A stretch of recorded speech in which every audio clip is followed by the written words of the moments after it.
car opens up. It's an SUV Acura. And I give him the sample.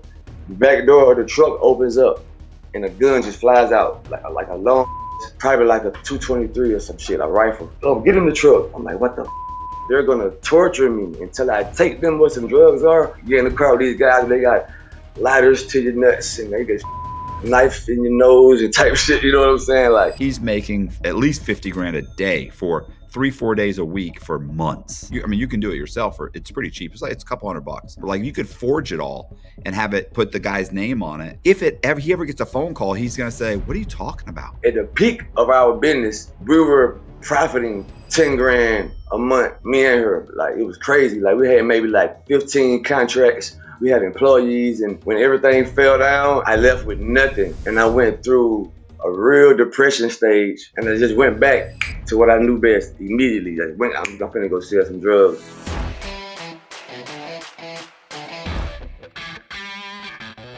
Hey, this is Matt Cox, and I'm going to be doing an interview with Capo. He is a former drug dealer and gun runner, and he's got a couple of quick stories for us.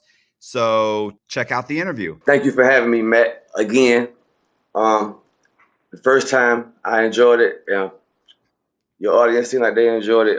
So yeah, I wanted to come back and share this story with y'all, man. So this is, because last time we kind of focused more on just the guns thing. Yep, we did. We just focused more on the guns.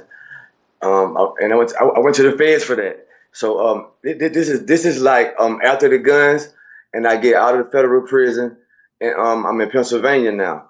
And when I moved to Pennsylvania after federal prison, I'm really trying to do the right thing. I'm trying my best to do the right thing. So I mean, no, you doesn't sound like it. I already know. You already told me it was a story, so I already know you couldn't have been doing the right thing. Trying my best to do the right thing. So me and my girlfriend at the time, we end up getting a cleaning business together, and that's going well, and everything is just going fine and dandy. And then the relationship gets kind of toxic, and what happens is we end up going our separate ways, and we lose the business. And now it's like reality hits me again. Like, so I have a question. Why was it going toxic? I just feel like that both of us weren't in the same space in life. Like, we weren't two different things. I had just got out of prison, and I had just did 5 years, and I wanted to just travel and see the world, and I wanted to do all this stuff that she didn't want to do, all of that stuff. She had been doing those things while I was in prison. She really wanted to just chill and settle and focus on this business. And I wanted to focus on the business too, but I had a whole lot of other things I was trying to do as well. And it caused me not to have a lot of time to be at home and stuff like that. And, I'm not gonna lie and say that I cheated a couple times. I just did 5 years. I didn't have no cheeks. I had no cheeks in 5 years. So when I came home, I want to test the water, test the waters out. You know what I'm saying? So just all of that stuff, and it just became too much. So we separated, and that put me in a state of depression because at the peak of our business, we were profiting 10 grand a month a piece, me and her. Like, it was crazy. Like, we had maybe like 15 contracts. We had employees, and shit was going good. So when everything fell down, and the whole business was my idea, but I put it in her name because I was still on federal probation. Right. You see what I'm saying? And we had banks, law firms, and we go clean at night when they close down and stuff like that. So I had to get it in her name to get certain contracts. So when we broke up, of course it's fuck you, this is my shit, pussy. You know what I'm saying? Like, I'm keeping everything. So like, I left with nothing, and I went through a real depression stage. And I just went back to what I knew best immediately. I'm gonna go sell some drugs, sell some guns and shit, like whatever. So boom, I'm back in that life now. I'm in a whole new state. I moved to Pennsylvania to change my life, but I'm back in that life. And all the people that I've met recently, I figure out what their drug of choice is, and I make myself an asset to these people. You see what I'm saying? At this point, I'm really not like a big drug dealer, but I am a big middleman type shit. Like, if you want 4 ounces of cocaine, I can get it for you. right now, and I make me a little $300-400 profit, and I do that a couple times a day. You know what I'm saying? If you want 3, 4, 8 balls, I got you. I'm not keeping nothing at my house, but I'm the middleman. And my connector let me come grab it, drop it off, bring the money back, that type of shit. So I got this dude I met around this time. His name is Noah, and I'm saying his fucking name because he's a rat. But his name is Noah. But long story short, I'm dealing with Noah, and he's probably buying a half an ounce of cocaine per day, but in 8 balls. You know what I'm saying? Like 4 or 5 8 balls a day. He come through. Let me get 2 8 balls. Let me get another 2 8 balls. Let me get one eight. But he also middlemaning shit too to his friends. You know what I'm saying? So he would come, but they would give him the money. He would come to me, and I'm just dealing with him. So let's say this relationship goes on 3 months. Me and Noah become real cool, and we started making more and more money. And Noah could go to Temple and down Philly and to the college campus and do his thing. He was a white kid. He was young. He knew all the college kids. It was like a perfect for me because I was an older black guy and I want to chill. Now I got Noah. I don't got to go outside. Noah can handle everything. So I'm chilling. So one day Noah calls me. He says, "Hey man, one of my friends want to buy 4.5 ounces of coke." So he never ordered anything this big before, ever. So immediately my flags go up. So I've been selling drugs my whole life. You feel me? Anytime somebody come and they order change and that big, and it's like my flag go up. You know what I'm saying? 'Cause I, What are you thinking? You're thinking he got busted. The cops are trying to get me to come with a bunch of drugs to grab me. Is that it, or what do you think? What's your thought? I think that he's been running his mouth to people while he's not around me, bragging about what he's seen and what he can get. And I think somebody is trying to really probably rob him. He's a little cool, nerdy looking white kid, man. You know what I'm saying? Like Right. somebody will try you, bro. You know what I'm saying? Like especially from where I'm from, somebody will try you. Like I'll try you. I would try you if you came to me like I got all this coke. I would probably try you, bro. Just Right. because how you look. You know what I'm saying? So it was like that. I'm like, but he does make a lot of money. So I'm like, do you know these people? No, he's like, man, this is not nobody new. I know him. I'm like, well, why they ain't been coming to get it from you before today? He's like, I don't know, but I just ran across him. I seen him yesterday. Trust me, these are my people. I know them. I'm like, all right, well, tell them I said this. Tell them I said they got to show me the money before I even go get the stuff. They got to come and show me the money and like counting it before I even. I'm not gonna have nothing on me when they get here, so they ain't got to be able because I know how robbers think. You feel what I'm Right. saying? I know this is a. I know how robbers think. I used to be a robber as well, so I'm like, tell them this, and maybe if they are robbers, they'll back off if I say this. Like, you got to show me some money. I'm not having no drugs on me. You got to do all this shit to put. You know what I'm saying? You're So making it as difficult as possible for them. Like, exactly, like they just moved to another target. This guy's he's wise to us. It's going to be too much of a problem. exactly. So I tell him that. He tells them that, and they don't show up that night. You feel me? So I'm like, okay, whatever. So that thought leaves my brain, but like I'm like, okay, I knew there was some bullshit. They ain't show up. I told you so type shit. So a couple of days go by, and he calls me again. Hey man, the same people call me. I said, bro, I already told you. He said, no, they said they're gonna show you the money. They're gonna come with the money. I said, and did you tell them that I'm not gonna have nothing on me when they come with the money? I'm gonna count the money, then I'm gonna go get it. He's like, yeah, I told them everything. I'm like, all right, cool. Tell them to come on through then. So at this time, I live in Conshohocken, Pennsylvania, which is right outside of King of Prussia.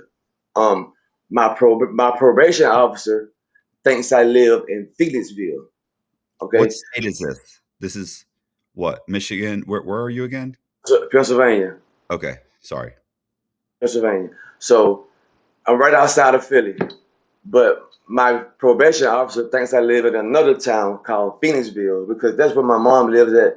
But now that I'm back in this business, I'm not gonna go live there. Well, he could go search my house at any time. You feel me? I live in another whole spot, but I'm not gonna tell probation that. So they Right. can come and search my house at any time. You feel what I'm saying? So I'm living in a different location. So I like, yo, tell them to come up here and we're gonna meet them on the block. They're gonna show me the money and we'll make the business go down. So he was like, all right, cool. So they're on the way. One of my friends is in the house with me at the time, and he was like, "Man, you trust these people?" I was like, "Not for real, but what they gonna get from me? Like, I ain't bringing no money outside. I ain't bringing no drugs outside." And I already told them they gotta show me the bread.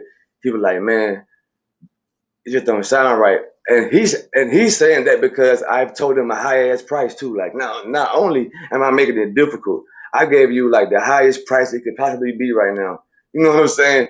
So yeah. So my friend like, bro, I don't trust it. But at this time, I'm hungry. These might be some fools. They might really do have the money, and they might gonna pay this high ass price. So fuck it, line it up. So he called them, and they're on the way. So me and Noah, we walk outside. We walk up to like a little cul-de-sac in the neighborhood. We wait for the people to come. So when they ride down through the neighborhood, they ride past us first, and they keep going. So he says, "That's the car right there. That's them."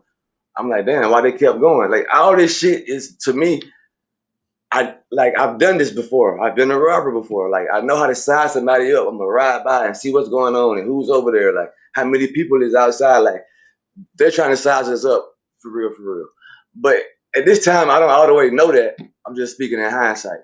So they ride past us. They turn around at the bottom of the cul-de-sac, coming up the street, and they park. So as soon as they park, some big dude, he's probably about 5'11", but 220 pounds, real husky motherfucker. And he jump out the truck and he like, "Yo, what's up?" And as soon as he get out the truck, Noah says to me, "I don't know him." I'm like, "What the fuck?" I'm like, "What?" He like, "Yeah, that's not who called me." So at this point, while I'm trying to process what he's saying, this dude then got like real close up on me, like, "Yo, what's up, bro?" Like he's like almost in kissing reach of my face. He's like, "Yo, what's up, bro? You got the 4.5?" I'm like, "Yo, bro, back up, just relax." Like I don't got no 4.5. I told you I didn't bring no drugs with me. I ain't got shit on me, and I got to see the money. But I did bring a sample for you though. I gave him like a little, probably like a little half a gram of coke I had. Like, here, take that. That's what it is. That's what it looks like. That's how, you know what I'm saying? Try that out, whatever. But that's what it is. Show me the money, I go get it for you.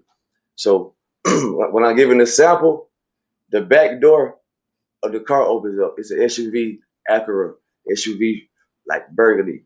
When I give him the sample, he's like this close to me still. And I give him the sample, the back door of the truck opens up, and a gun just flies out like a long ass, probably like a 223 or some shit, a rifle, AK or some shit. Like you like, give me the, get in the truck. I'm like, what the fuck? And we're outside, bro, like in a neighborhood that's like predominantly middle class people. This is not no hood. Like this is Right. not a hood. Yeah. So this is crazy. This is like really crazy. Like this is like some thirsty, broke, I need any kind of money type shit.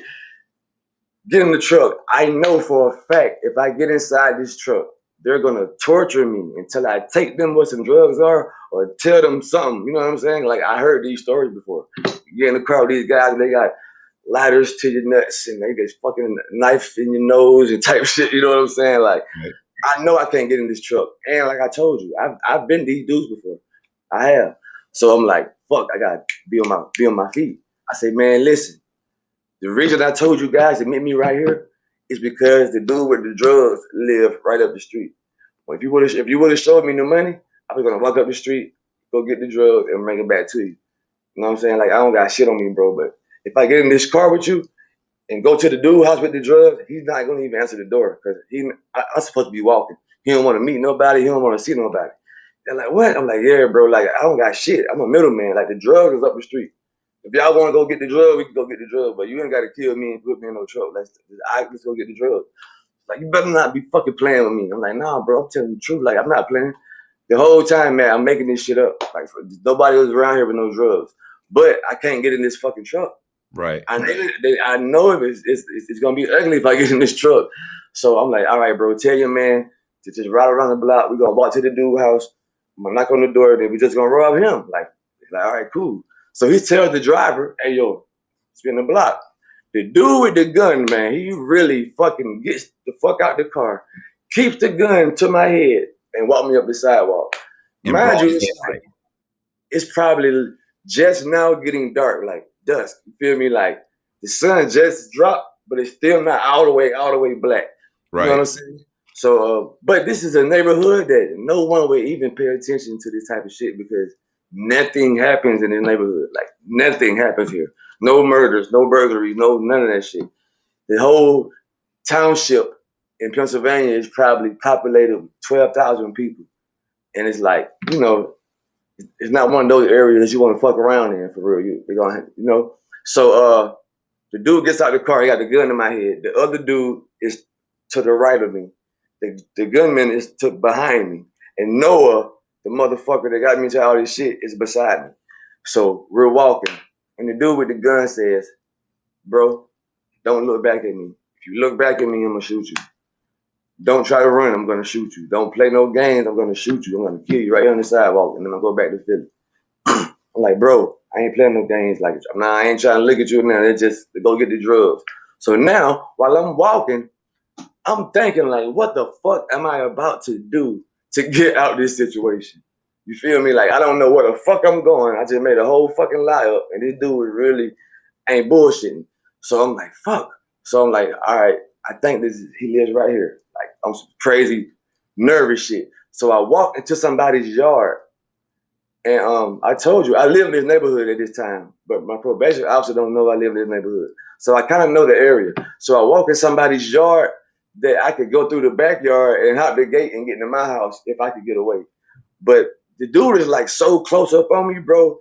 And every move I make, he's like not going for none of that shit. So I'm like, hold on, let's go back here. He like, is this the house? I'm like, no, this is the wrong house, wrong house. He like, man, listen. Stop fucking playing with me. I think you fucking playing with me, right? If you keep fucking playing with me, I'm gonna shoot you, bro. Like, stop playing. I'm like, no, all right, bro, just relax, just chill. So shit. We keep walking. I told him that it's a light skinned guy by the name of Jay that has these drugs. I made this shit up too. I'm saying whatever I can say to make this motherfucker. So we keep walking. I say, fuck it. I'm just gonna knock on a random door, and I hope it's an old white lady that come to the door, and I'm just gonna be like, "Yo, save me, like help!" Like I don't know, I'm finna try to do something, but I've been walking too long now. They getting mad, and this shit, like you feel me? So just gotta try. I gotta try my move. I knock on somebody's door, bum bum bum, bro. On every kid I got, I can't make this shit up. I knock on a random door. A light skinned dude, black, really opens the door. Like, what's up? And I told these guys it's a black dude, light skinned with drugs, with kilos of cocaine in this house. Like, you feel me? This is a house I just free picked. Knock on the door, boom. A light skinned dude answered the door. I'm like, oh my God. Did you say, hey, Jay, what's up, man? Nah, they ain't give me time. And they saw him with the light skinned dude, they put that pistol right in his fucking face. Get the fuck back in the house. He's like, what the fuck?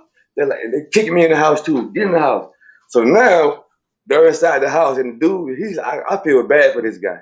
He don't know shit about shit. You feel me? They're like, what the fucking drugs they? What the cocaine motherfucker really? He like, what the fuck you like what? And like they like stop fucking. So like this shit it's the shit's going down. Like right now, I sit on the sofa in the living room while this guy is on the floor with a gun in his head. Did you Um, tell Jay, just give him the drugs? Now Jay is telling them, I don't know what the fuck y'all talking about. Or y'all are crazy. He Well, what don't are know. you saying? What I mean, you're not like, Jay, give him the drugs. Like, I don't know why Jay's being like this, you guys. Like, Now I'm on the I sofa don't know what his like problem is. I'm on the sofa waiting for my move to get the fuck out of here. I'm waiting on my move so I won't get killed and get away free. I don't give a fuck about Jay. I don't give a fuck about this house I free pick. At this point, I don't give a fuck about nobody but my life at this point.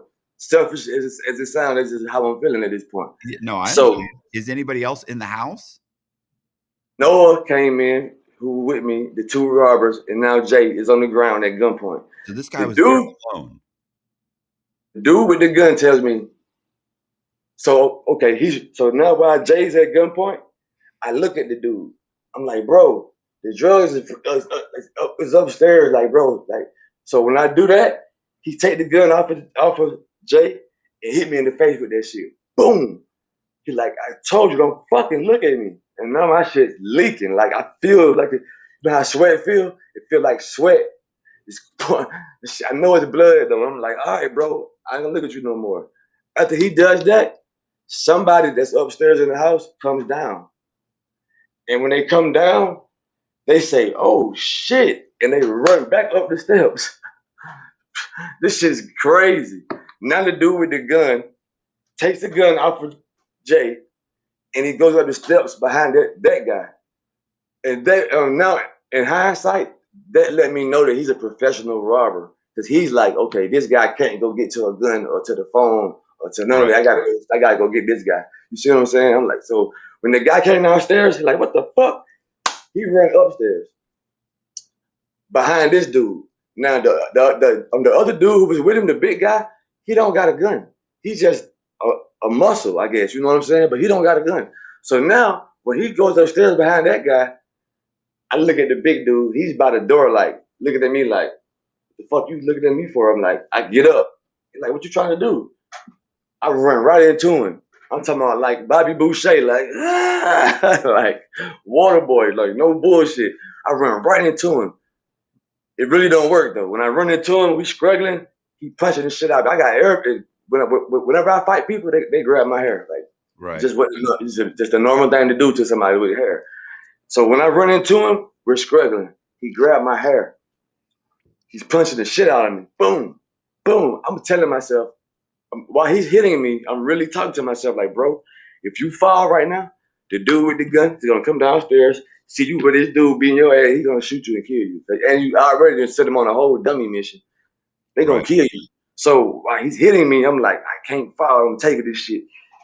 He gotta. I just take my head and I snatch my shit like that. And now he got my dreads in his fucking hand, like for real. Like that's how hard I like get the fuck off of me type shit. I push him. When I push him, he like stumbles to the screen door and he hits the screen door. And that shit like it just magically falls open. Like it just boom, he just crashes through the door. That shit's open. I hurdle his ass and I get up out of there. The whole time, mind you, Noah is still sitting here like he could have been left the house. So I don't know if he's in on this shit or what. I don't know at this point. In my mind, he's in on it. Cause like this shit's crazy to me. You feel me? So anyway, when the dude filed through the door, I jump over him and I run out the house. In my head, he's chasing me. In my mind, like I'm running, running. I don't look back for maybe 2 minutes. When I finally look back, I don't see him. So I'm like, fuck, I'm tired of this shit. I think they finna kill me. They chasing me. And they may finna kill somebody in their house because they know drugs in there. They might kill them people. You feel what I'm saying? So I get up under a car.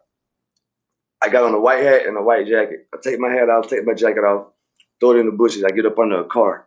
And I'm just really catching my breath and trying to come back to grips with everything that's going on. Like I'm tired as fuck. Like, what the fuck? It's like this shit's crazy. So now, while I'm under this car catching my breath, I see police lights in the sky everywhere, like everywhere. I'm like, oh shit. That, the cops got alerted. You know what I'm saying? If I get caught under this car, I'm not gonna be a victim. I'm gonna be a suspect. I can't Right. get caught. Period. Hiding under this car. I'm bleeding. I just left this. You know what I'm saying? So I gotta leave this neighborhood. I get from up under the car. I go get in the ditch, and it's like these like this neighborhood has houses that has like they're like behind trees, but not like big stupid ass trees. Just like maybe like a few little shrubs and shit in the front just to hide the crib. So I get up from under the car, I'm behind the shrubs. Every time I attempt to come out and like walk away or like leave the neighborhood, another cop car just rides by. They got the light shining, like they're patrolling. They looking for the people that just ran, I guess. You know what I'm saying? Like I cannot leave this neighborhood. Like every time my car go by, I pop out, shit, another one. Pop out, shit, another one. Like it's so I'm like, what the fuck am I gonna do? Like, how am I gonna get away without going to jail? Man, I say, fuck it. I really got to play the victim for real now. Myself. I walk into the middle of the I was gonna say, couldn't you have just said, like, bro, I was walking out, I walked out of my house. These guys pulled up and pulled me in the car. I didn't know what to right do. now. My mind's working like that now, but in the beginning, you got to think this is really a drug deal going bad. I really was trying to sell drugs, so my mind is just all kind of like, am I still guilty? For, But you there know what is I'm no saying? drug. Like, I know, but and I'm on federal probation. I'm scared as fuck. So I'm like, I just don't know what's gonna happen. Like It's if I better to get not caught, be there. Better to even not if be I even if I get caught and play the victim, it's a chance I might can go to jail. there. Yeah. Still, Yeah. Just because fucking you're on with me. probation. You And the cop can just say, I don't believe you, motherfucker. Like, you had Yeah. something to do with shit, whatever. But it's the only chance I got right now. And I'm glad you said that. So now I say, fuck it. I'm just gonna play the victim. I walk from behind the bushes. I go in the middle of the street. The next cop car I see, I do like this. Help! And I am bleeding. So Yeah. the cops, they see me. They get out of the car. They draw down, freeze. The fuck? I'm like, yo, I've been robbed. I got kidnapped. I'm bleeding. They're like, nah, fuck all that. Where you coming from? Like, what you doing around here? Like, you selling drugs around here? Like, what happened? I'm like, nah, somebody just kidnapped me and told me to knock on somebody's door, and I did it. And they were like, get the fuck out of here. We don't believe that shit. Somebody just fucking kidnapped you and said knock on the door. Like, nah, you fucking trying to sell drugs around here or some shit. I'm like, no, like this is what the cops is telling me. He's like, I don't believe what the fuck you saying. Not in this neighborhood right here. Like, you got something to do with this shit. This is what saved me, I think. I say, listen, I got kidnapped and they told me to knock on somebody's door. If you don't believe me, go ask the people whose house it was. They saw me at gunpoint too. Hmm. I said, go ask them. I ain't got a lot of you, man. Go ask the people whose house it was. They saw me at gunpoint as well. I got robbed too. Yeah, and that guy has no idea why you were there. He doesn't know. He knows you escaped. He knows you were in a fight. You got hit. Your dreads were pulled out. So he's like, that dude was trying to escape too. He don't know shit. But I don't know what he's gonna say. And I'm just hoping but this is my biggest fear. My biggest fear is those guys got caught. And now everybody's stories are different. And now I'm really going to jail. Cause they gonna, you feel me? I don't know what they're gonna say. You know what I'm saying? I only want me to be the only one that's caught. Right. I can talk myself out of this probably. You feel me? Yeah. And So Jay's going to help you. exactly. So they take me to I know Jay was probably like, he probably still fucked up behind it. Like But he's just sitting at home eating a TV fucking dinner, yo, watching Barney Miller, and you come banging on his door. yeah, honestly with you, he probably never even did a drug, bro. In that neighborhood that I was living in at that time, he probably never even seen a drug. And he was a younger guy too, probably like 18, 19. Mm. I saw him around the neighborhood before, like, cause I lived around there, but like he don't know me, I don't know him, but I bet he was like, yo. So boom, now the police telling me they don't believe my story. So I tell them, look, go ask the guy. So they say, come with us. They put me in handcuffs. They say, you're not under arrest, you're being detained, but you're going to the station. We're gonna take you down there for questioning. They come get me, bro. Handcuff me, throw me in this fucking holding tank. For 2 fucking hours before they talk to me. I'm freezing cold.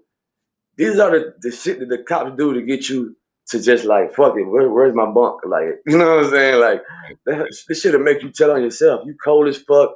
You in the holding tank. They're like, nigga, you finna go to jail. They come back and get me, and they say, all right, now tell me what happened. Take me through your whole day, and how the fuck did you get to this point? Now, this is the tricky part. I can't tell them I live in this neighborhood because if my PO finds out that I live in this neighborhood, I'm going to jail for not telling him I got a new address. So I got to really play this shit really. So they're like, listen, this is how my day was. I was in this part of Pennsylvania all day long, which was true, which I could prove that because I was like hanging around like pool house and shit earlier that day. I'm like, look, I was over here earlier that day. Me and my girlfriend, we got into it. We be riding around, we arguing. She lives around here. She let me out her car, and I started walking. I said, "Fuck you," and we got cause, like we had a big fallout. So you and your girl are riding around this neighborhood. Like, yeah, she lived down the street from here, which was true too. So they were like, "Who's your girlfriend?" I'm like, I tell her name. Give me her number. It's just God, bro. She was sleeping or cheating, but she didn't answer the phone at all for me or the cops, which is a good thing because she was gonna tell them probably a different story because she did Right. not drop me off. I live here down here. She didn't drop me off. You feel me? So I'm like, man. So she ain't answering the phone for me or the cops, which is a good thing at this point. So boom, they questioning me. I like, look, the girl dropped me off. I started walking. Well, why would you start walking through this neighborhood? Because it's a guy with a studio that lives down there. I rap. I'm mad. I'm depressed. I want to go make a song. This is true.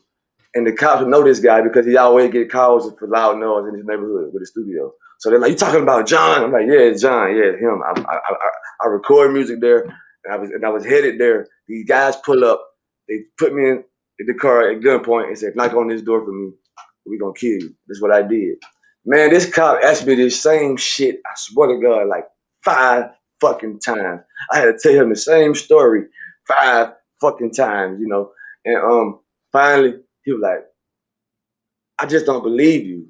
This shit don't happen in this neighborhood. This shit don't happen. I just don't believe you, but I can't." He said, "But don't worry about it. Those other guys, they've been caught. I'm finna go get their story, and when I come back in here, if it don't match your story, your ass going to jail." I'm like, "All right, whatever, man. Now I'm in this bitch. I'm sick for real that I'm even in this situation." He leave probably 30 minutes. He come back with some shit like this. He like, "You see this? This is fucking statements from every fucking body who got caught." Slam on the table. They're not fucking saying what you fucking saying. And this is my last time asking you to save yourself or you going to fucking jail. What the fuck really happened? Because I got all these statements right here. They don't say what you say. I'm like, 30% of my brain want to believe this motherfucker at this point. Right. You know what I'm saying? I'm like, shit, what the fuck? I'm like, fuck it. I already lied too much now. I'm like, man, I told you the truth. Fuck that shit. Like, I already told you. He said, "Get the fuck out of here." I'm like, "What?" He's like, "Call your fucking ride. Get the fuck out of here." I'm like, "For real?" I could go. Like, "Yeah, you can fucking go." He said, "I tried to ping your phone because I told him that my phone got robbed too, which you didn't. I just didn't bring my phone with me because I knew I was going to make a drug deal, and it was like some guys I didn't know, and I knew better to leave the house with my phone, money, and all that shit." So he's like, "Where your phone at?" I'm like, "They took my phone." So he's like, I'm gonna ping your phone, and maybe we can find where those guys are at. But my phone's really at home. So he calls T-Mobile and says, "Look, we want to ping this phone," and they tell him no. T-Mobile don't let him do it. T-Mobile says, if you don't have a warrant, we're not gonna let you do it. I was like, yes, because you know what I'm saying? Like, look, 12 years later, T-Mobile still. A loyal customer. I swear to God, I love T-Mobile. So they let me go home, bro. But the crazy part is this: while I'm gone and I'm being questioned and running and shit, Noah has went back to my family and told them that I got into a fight with the guy. I ran outside. Then the guys ran outside and chased me with a gun, and he ain't seen me since. And this was probably at like 11 or 10, 11 at night when I got caught by the cops. It's 5 in the morning right now that I'm going home from the precinct. So my So family, the guys huh? didn't get caught? No, Oh, okay. Just making yeah, he sure. lied about all that shit. He, I'm the only one that got caught because I surrendered. You feel what I'm saying? He was trying to get me to tell because he knew I was lying, but he couldn't prove it. You know what I'm Right. saying? Like, "You lying, man. Like, you fucking, but he can't prove it. I'm not lying." You know what I'm saying? And motherfucking Jay's telling you that this dude really did was that he really was at gunpoint. But they think I'm lying about not knowing those dudes. And who those dudes are, I don't know. They like, you fucking know. You do fucking know. You got it. You were selling them drugs or something. Like, I don't know, dog. I don't. So they know I'm lying about some certain shit. Yeah, but I mean, But they still here's know. the thing. Even if I'm lying about selling drugs, obviously I still wasn't with them. We got into a fight. Jay saw me get into a fight, saw the hair get pulled out, saw me run, saw them run after me. So at the very least, he knows, well, some of your story is correct. Some Like of it correct. you weren't with them. Nope, not at all. And I told him that. So boom. So he was like, "All right, just leave." And this is what he tells me before I leave. He says, "This is Conshohocken, Pennsylvania. This shit never happens. No home invasions. It never happens." He said, "I don't do shit every day but twiddle my thumbs because we have no crime." He said, "I'm gonna catch you. If it's the last thing I do, I'm gonna catch you because I know you're lying about something." He said, "Now have a good. Go ahead. Get out of here." Like, "Well, yeah, whatever, pussy. Fuck you." I leave. When I get back home, my mom, my girlfriend, my brother, everybody's in the house. Like, when I walk in the door, everybody like and like run to me crying and hug me. Like, "We thought you were dead." Like, 'cause this dude told us that y'all got robbed at gunpoint. You fought the dude. You got chased outside with the gun. They never heard nothing more from you. You know what I'm saying? We called every police station. You wasn't locked up. We thought you was dead. You see what I'm saying? So I get home, I'm bleeding and shit. I curse my girl out like, "What the fuck you was, bitch, the whole time? You was calling your phone. You wasn't at home. What were you doing? You cheating." But man, fast forward. Noah, I think on my last story I talked about this. Noah ends up getting caught on some whole other shit. He wrecked his car and get caught with drugs, and he tells the cops, "I know about that home invasion shit that happened a couple of weeks ago. It was the dude from Georgia, blah blah blah." So they're like, "Oh, okay, cool. You cool with him? Yeah. Can you buy some coke from him? Yeah. Remember I told you I had a CI sale in the last interview. I skipped that part because it wasn't a part of that exact story. But Right. yeah, that's how I ended up with the CI sale. Noah, the college kid I mentioned, that was him. He get caught by the cops on some whole other shit. He tell the cops about this, the home invasion, the drug deal gone bad, all that shit, and he said that he is willing to set me up for his own freedom. So they make him they do a control buy.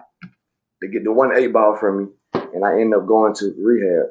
And they was trying to make more buys from me through him, but my phone is not on because I'm in rehab. You know what I'm saying? So when I Okay. leave, so when I leave rehab, I get pulled over.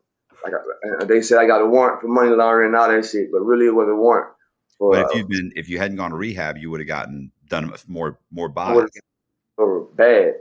Yeah, I would have got 3 buys, and that would have been enough for them to raid my house. And yeah, that's all that shit was God, man. I don't know, everything that happened was God for real, because like it wasn't me, because I was making all the wrong decisions. I was gonna keep serving him, like even though that shit just happened, I feel like he didn't set me up for the robbery because no one knew where I actually lived at, where I could have really had some drugs at. So by them robbing me and not taking me to my real house, I like he had nothing to do with that because he was just really, you know what I'm saying? Because he could have got me in a different way. You feel me? So I'm back dealing with Noah. So, but at this time he's a fucking CI. So he called me. I sell him my 8 ball. Then I go to rehab. I leave rehab. I get got picked up in the traffic stop, and when I get to the precinct from the traffic stop, it's that the fucking detective. He said, "I told you I was gonna see you again." He said, "I told you I was gonna see you again." He said, "Your whole little story was almost true." He said, "But why you ain't tell me about the white guy who was with you the whole time and the cocaine I was about to sell those guys?" I was like, "I don't know about none of that shit you talking about." He was like, "Yeah, well, we caught him, as you can see. You know what I'm saying? And I know your whole story is bullshit. So now you got to see thyself for cocaine, and you getting charged with home invasion, How? attempting to sell drugs and all this old dumb shit." I'm like, "Yeah, all right, whatever." Yeah, none of He that's gonna. Fuck no. He booked me and he processed me with all that shit. But on my first court appearance, which is called preliminary in Pennsylvania, they threw all that shit out except the cocaine sale, and I ended up getting probation for it. But that shit was crazy, bro. Like I really thought I was gonna die that day. I was like, I ain't nowhere in the fuck I'm gonna get in this truck. But like that shit could have went bad, and I kind of felt bad for putting innocent people in that shit. But like, what do you do in that situation though? Like, Right. Did you ever talk to the guy, Jay? hell no, I ain't never go back to that neighborhood again. I went one more time the next day at like 3 in the morning to get all my shit out of that crib, and I ain't never go back to that house again. That shit was like that shit spooked me for real because it was just was like life could be just regular, and then in 1 second it could just in that lifestyle. You never know. Like selling drugs is like that's how it could be. Life could be great, then in 1 second. If somebody trying to rob you, kill you, the cops at the door, like that's just a life that I ain't willing to live no more, man. Like that shit was crazy. You don't just do, especially from the hood. You don't just do fraud just out of nowhere. You got to learn it from somewhere. And the way I learned how to do fraud is a crazy story. So I'm in the jail. I'm in jail, and this dude, he's from down south. Um, I'm in jail up north though. So I'm from down south, but I'm in jail up north. So this guy comes into the dorm like, "Yo, anybody from down south here?" And they're like, "Yo, it's one dude here from Georgia. He's upstairs. He got the dreads." So I meet this guy, And he tell me that he's in jail for doing fraud. And I'm like, but what did you do? He was like, well, it's kind of complicated, but I take checks and I remake them and I make them to somebody else's name and I go cash them. I'm like, oh, kind of like with the computer and the check paper. He's like, well, no, not exactly, because some people that do fraud with checks, they just remake the whole check with the Right. computer and the check paper and the ink printer and all that shit. So he wasn't doing it that way though. So he ended up becoming real cool with me, and he's my celly. So one day we're in the room, and he has a book, and he's reading the book, and he says, "What if I told you that I could take all the words off this page of this book, and in the morning this page would be all white?" I'm like, "What the fuck are you talking about? Like what? Like what?" He like, "I could take every word off of this page, and this whole page would be white in the morning." I'm like, I bet. Yeah, I bet that. So we bet. I go to sleep. I wake up the next morning. The whole page is white, like no words. I'm like, what the fuck? I'm like, how you do that? So he grabbed a razor blade and he turned the page in the book and he got the razor blade and he just started carving like away at the words and that shit was just vanishing off the paper. I'm like, yo, that's pretty neat, bro. What the fuck? He like, yeah, I told you this. That shit crazy. So, but I'm still not getting why he's showing me this yet though. So he like we was like this to this day. So I'm like, yo, that shit's crazy. So maybe a week after that, he like, bro, you ever used a typewriter before? I'm like, hell, that shit old school, bro. Like I use computers. Like a typewriter. He's like, yeah, the old typewriter. Like you know what you type in. I'm like, fuck no, I can't use that shit. He was like, come to the law library with me and try to use it. I'm like, hell no. He's like, come on, bro, get your lazy ass up. You don't never want to get out of bed, do nothing. Go to the law library with me. I'm like, all right, cool, fuck it. Go to the law library with him. He started showing me how to type. And he like, look, you see that little dot right there? That's where the letter gonna come out at. So if you match B, that little dot is where the B is gonna type at. If this the line at the bottom, this is where you go. He's showing me how to line shit up. So I'm like, yo. So then he tell me like, bro, this is what I do with checks. I'm like, what? He like, yeah. He like, I take a check, like a real check that was made to you from your employer. If I get my hands on it, I will take that razor blade, like I showed you in the room, and clean that book. I would take a razor blade and take your name off this check, then put it in my typewriter and line it up perfectly, and put whoever name on there I want to, whoever's gonna go catch this motherfucker. I'm like, yo, that's sick. He's like, yeah, that's what I'm in jail for. And he showed me his paperwork and shit. And he was in jail for that shit. And crazy as me, what do? I go home before him and I tell my cousin about this shit, bro. I think I thought we can make some money off checks and shit. He like, what? And I'm like, yeah, I know how to take a razor blade and my cousin like, all right, cool. So we talked about it, but like we haven't pursued it. So one day I'm just chilling. My cousin come to my house like, yo, I got something for you. He threw a check on the fucking table. It's a fucking social security check. Um, fucking Statue of Liberty on this motherfucking everything. Like a real social security check for $1,800. So I'm like, what the fuck? He said, do what you say you're gonna do to it. Mind you, I've never tried this shit before or none of this shit. I learned this shit in the cell with this dude. Get my razor, I do this shit. Clean it. I go and fucking offer up, find me a typewriter. Fucking $80. I drive all the way to Jersey to get the motherfucker from Pennsylvania. I do the shit. Boom. I'm not even gonna lie to you. This motherfucker is ugly. Like the papers, I done put holes in the shit. Like it's my first time doing this shit. This shit's ugly. Like I done scratched so hard. That shit's white in the background. All type of shit. Man, long story short, I got my homegirl, Cece, and she went in Walmart because I was like, you know what? Walmart cash checks, and they're not a bank. This shit is so ugly that a bank teller would probably look at this shit like, no, this is, you know what I'm saying? But Walmart is a regular person. It's not a bank teller. They're not going to just look. They're going to put it in a machine. If the machine say catch it, it's going to catch it. If the machine say don't, it's not. You see what I'm saying? Walmart relies on the machine. Bank Right. relies on the tellers. You dig? So she go to Walmart, and the first Walmart says this: we're not gonna scan it because it's kind of like ripped a little bit, and it's like we might fuck our machine up, or we might rip the check in half, and we don't want to. Nah, we're not even gonna scan it. So I'm like, fuck. Go to the next Walmart. Drive to the next Walmart. They scan it. When they scan it, she takes my phone. She was like, got it. She come outside with the money, and that fucked my life up. You know what I'm saying? That fucked my life up. When I seen that, I'm like, oh shit, that's yo, I could print money now for real. Like, this shit's crazy. You know what I'm saying? And yeah, real quick, I went on a real quick spree real quick. I got caught for this. That's why I don't mind talking about it. I went on a real quick spree real quick.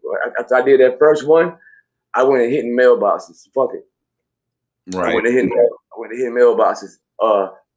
Business mailboxes though, not personal mailboxes. It's like if you live in Florida or Georgia or Virginia, somewhere southern, you'll still see real mailboxes with the red flag, and you can lift, like a real mailbox at the end of a driveway type shit. Up north, not so much. You got PO boxes or the mailboxes like through the door. They open your door and throw it inside your house type shit. Down south, you would see real mailboxes. So I would just drive to Virginia or Jersey, somewhere where the country part, and I would hit business mailboxes Yeah. on Sunday night. In business centers, they have external boxes that are big, the big square ones where there's bunches of people that businesses that put their mail in it, and yeah, Exactly. a little center. Take a crowbar, breaking that shit, whatever. So you know what I'm saying. So I'm going out and I'm hitting boxes and I'm getting checks. And now I'm going back and I'm finding people and I'm really the scammer part of my brain is activated now. Cause so it's like it's just one spot that's owned by Mexicans, and just by me busting checks in there, I'm realizing that every time somebody black go in there, they tell him it's a limit for $1,000 check. But anytime it's a Mexican go in there, they let him go crazy. So I started finding me Mexican people. Like, yo, come on. And now at this point, I'm really fucking them up now because at first I would just find a check that had a good amount on it and just change the name. But now that I found this certain spot that likes Mexicans, I take a check for $1 and make it $5,000. Just clean the whole motherfucking check with the razor. It might take 3 hours, but who cares? Clean the whole motherfucking check and put it in my typewriter and make the whole check say another price on it. And I'm going crazy. And I made a lot of money like that, but this is how I end up getting caught. Um, it wasn't even for scamming, but I got caught scamming because I was still fucking with drugs. I had a hotel room and I was working out of. I had typewriters in here.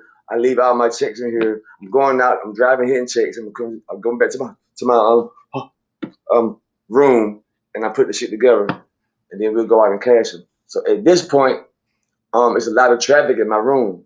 So the front desk have alerted the cops like this guy have a lot of traffic for some reason. I think he's doing something suspicious. So they gave the cops the right to go in my room.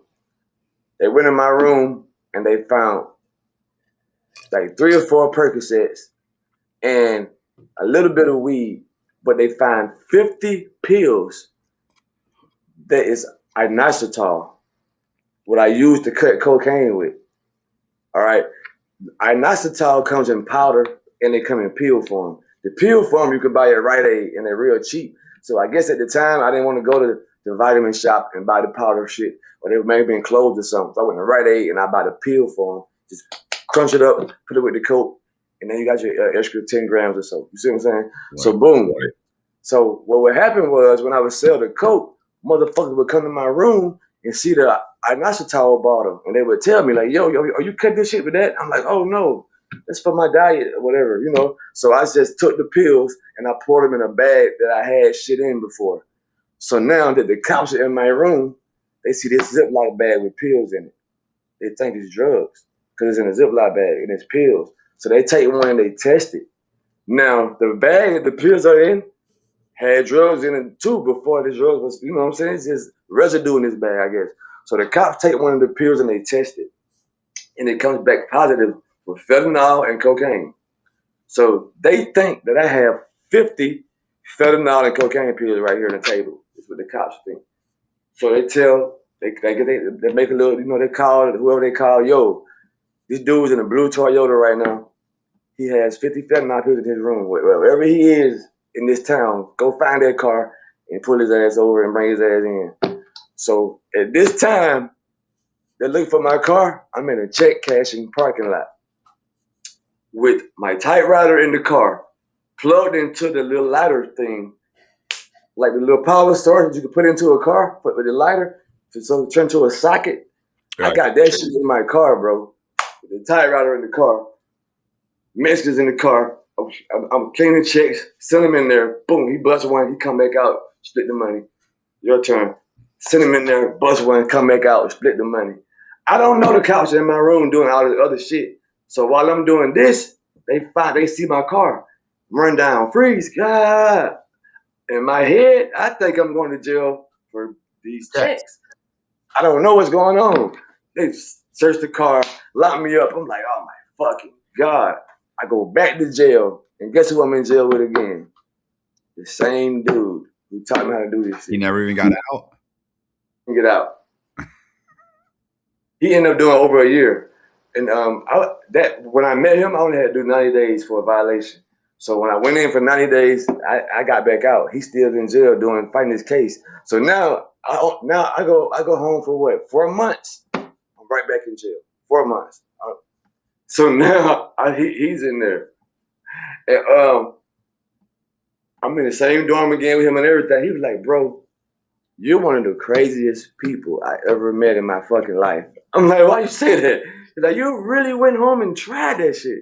I'm like, what, you didn't really do it? He's like, yeah, I really did it, but it's rare that you will tell somebody some shit like that and they'll really go home and really like buy a typewriter and nigga, you really, I'm like, bro, that's free money. Like, yeah, I did the shit. But long story short, that was funny as hell when I went to court the first time for that shit. The DA said, Your Honor, I don't know how the fuck he's doing it.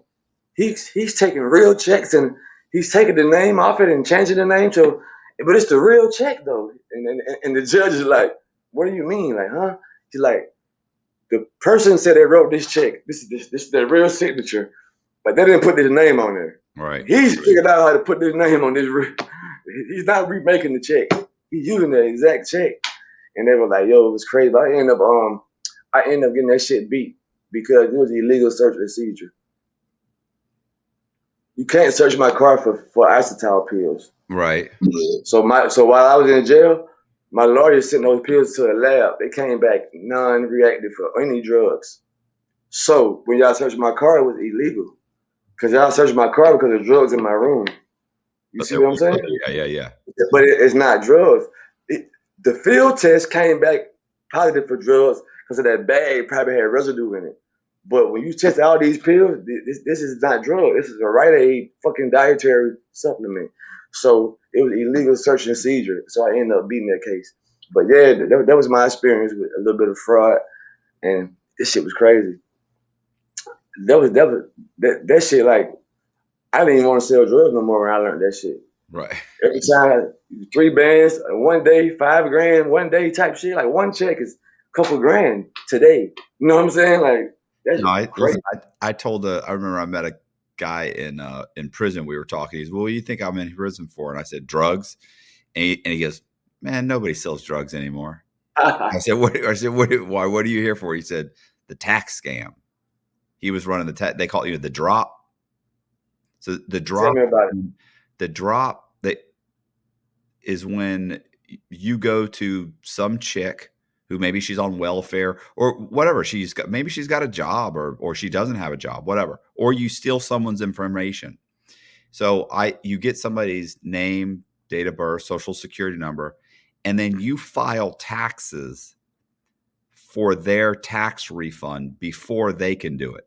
So let's say, whatever, January, February, March, you file taxes for these people. You say, hey, last year made $45,000 and my tax, you say, I bought a Lexus, I did this, I got 5 fucking kids, I got this, and you maximize it, and they're supposed to get a tax refund for like $7,500.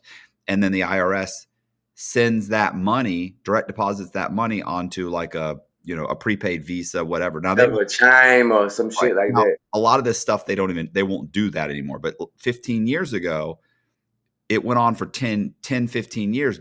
People were going nuts.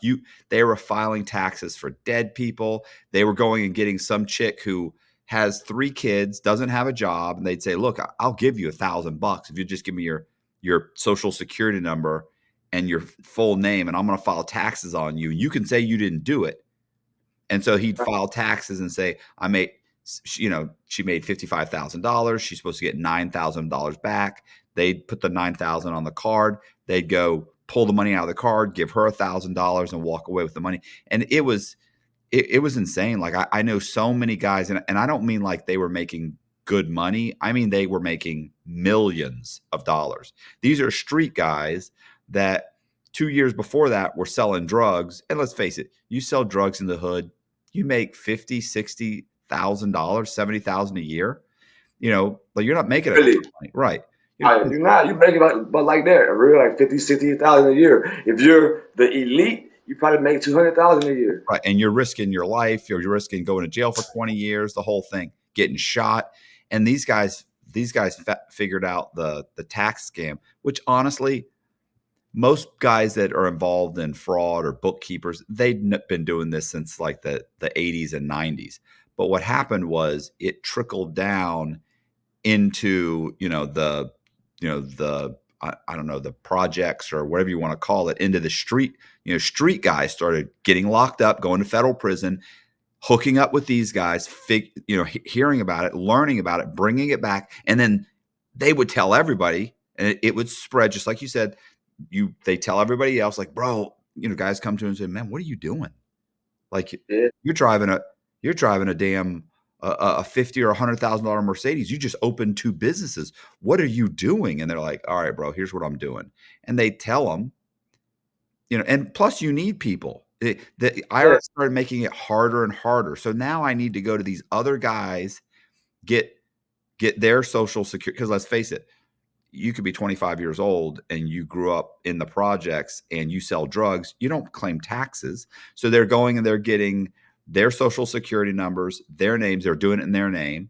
They're saying, look, I'll give you $1,000 for everybody's name and social security number you can get me. So then they go out and start talking to their buddies, their baby's mamas, their grandparents, their buddies, their friends, their brothers, their sisters.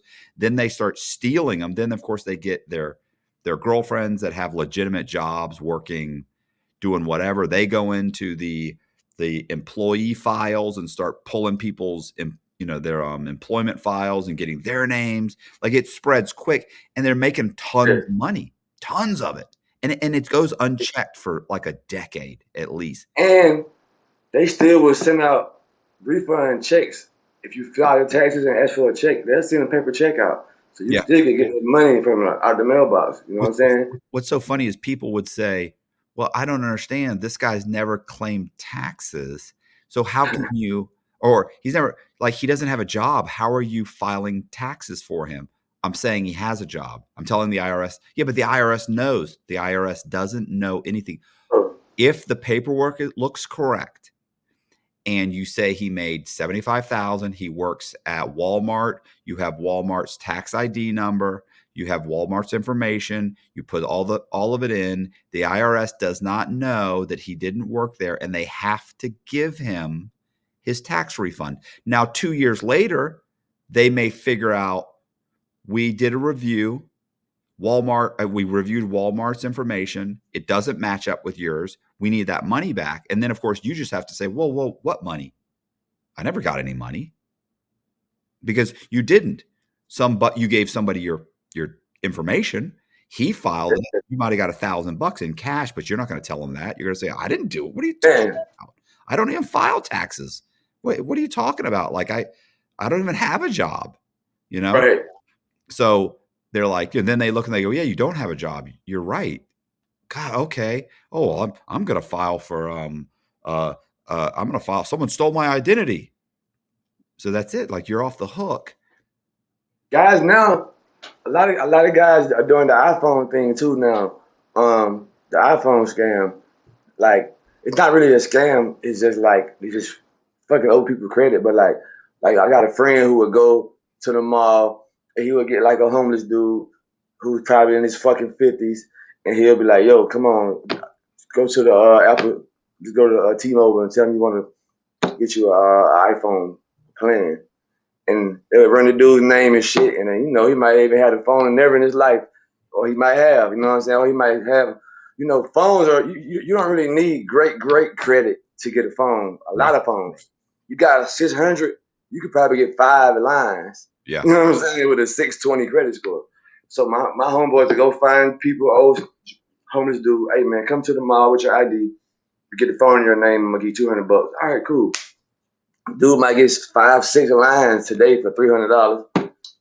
$200 in here. That's 500 for 6 lines, and they just go sell all the iPhones to one of the Chinese people that own the phone stores. You know what I'm saying? Brand new in the box, 5 iPhones. I got a friend that does that shit all week long. He just go find people who need money, who in the streets, and go get phones in their name and sell all the phones. I was in prison with a guy who would get someone who had decent credit. So you've got good credit. You got a 650, or you got, let's say you got a 700 credit score. And he would open up, let's say, 2 corporations in your name, maybe 3. Then he would go in to, you know, I don't think it was like the Apple store. I think it was like Verizon or T-Mobile or something. He'd get one of them, 1 or 2 of them. They had a plan where if you had a corporation, you could get like 10 iPhones.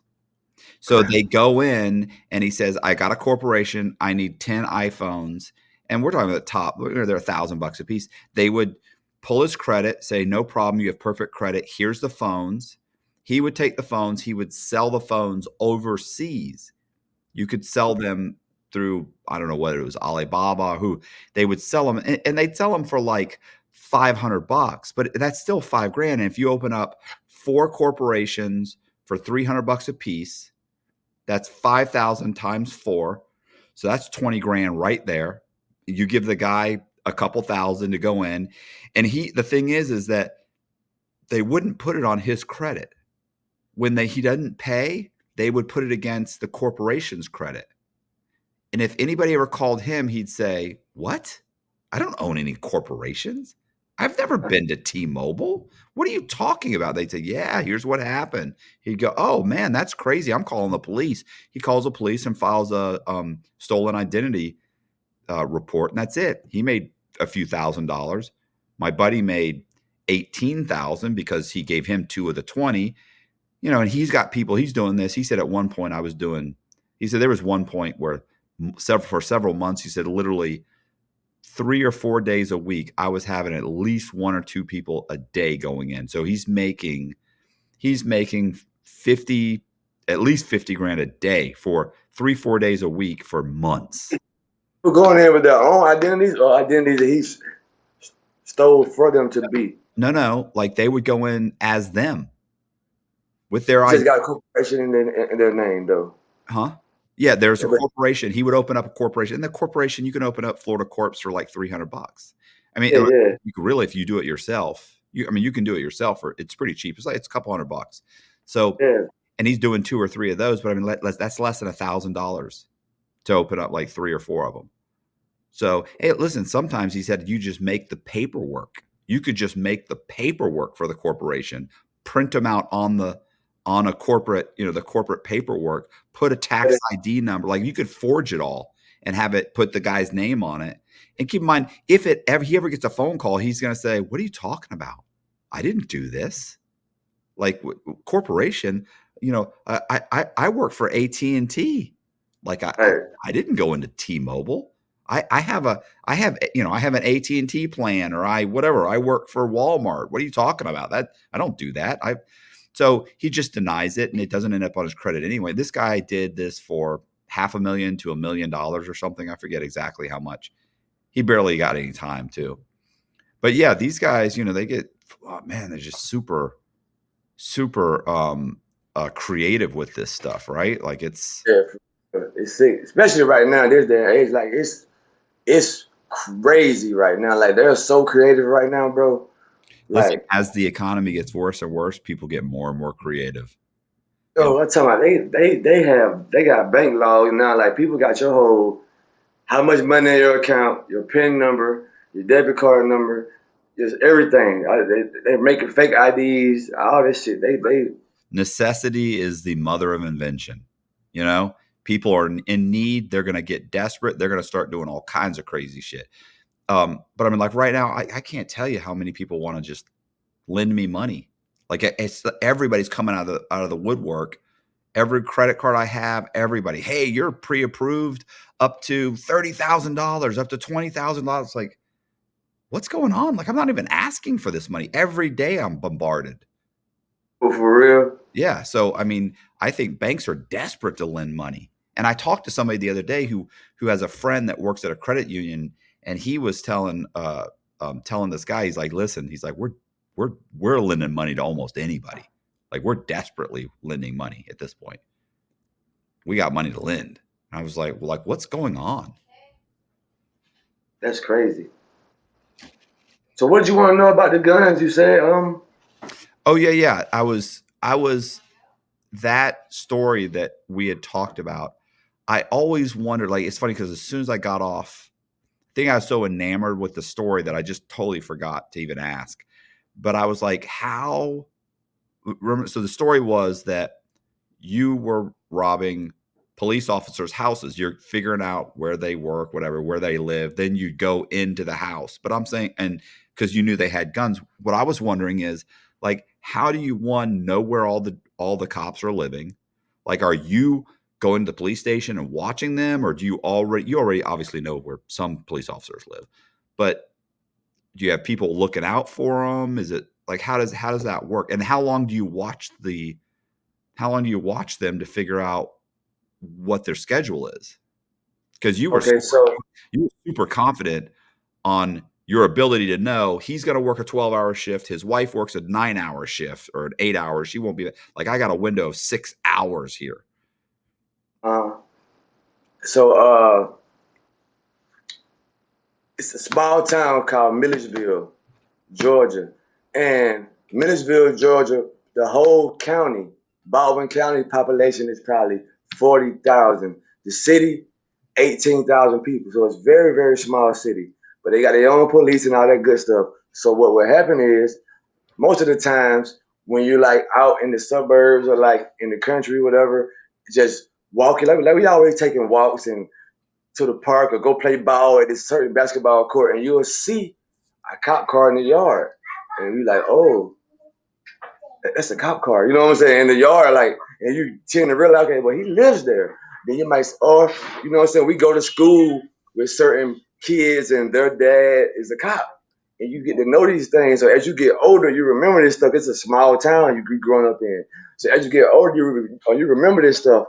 And yeah, bro, especially like in my neighborhood where I grew up at, I would just be in the neighborhood walking. And like when you're young, bro, you'll walk for miles just to see what's out in the world. Right. You 10, 11, 12, 13 years old just walking. So by the time I was able to steal and knew what I was doing, I knew a cop lived here, a cop lived there, a cop lived here. But then what you do is you got to figure out their schedule.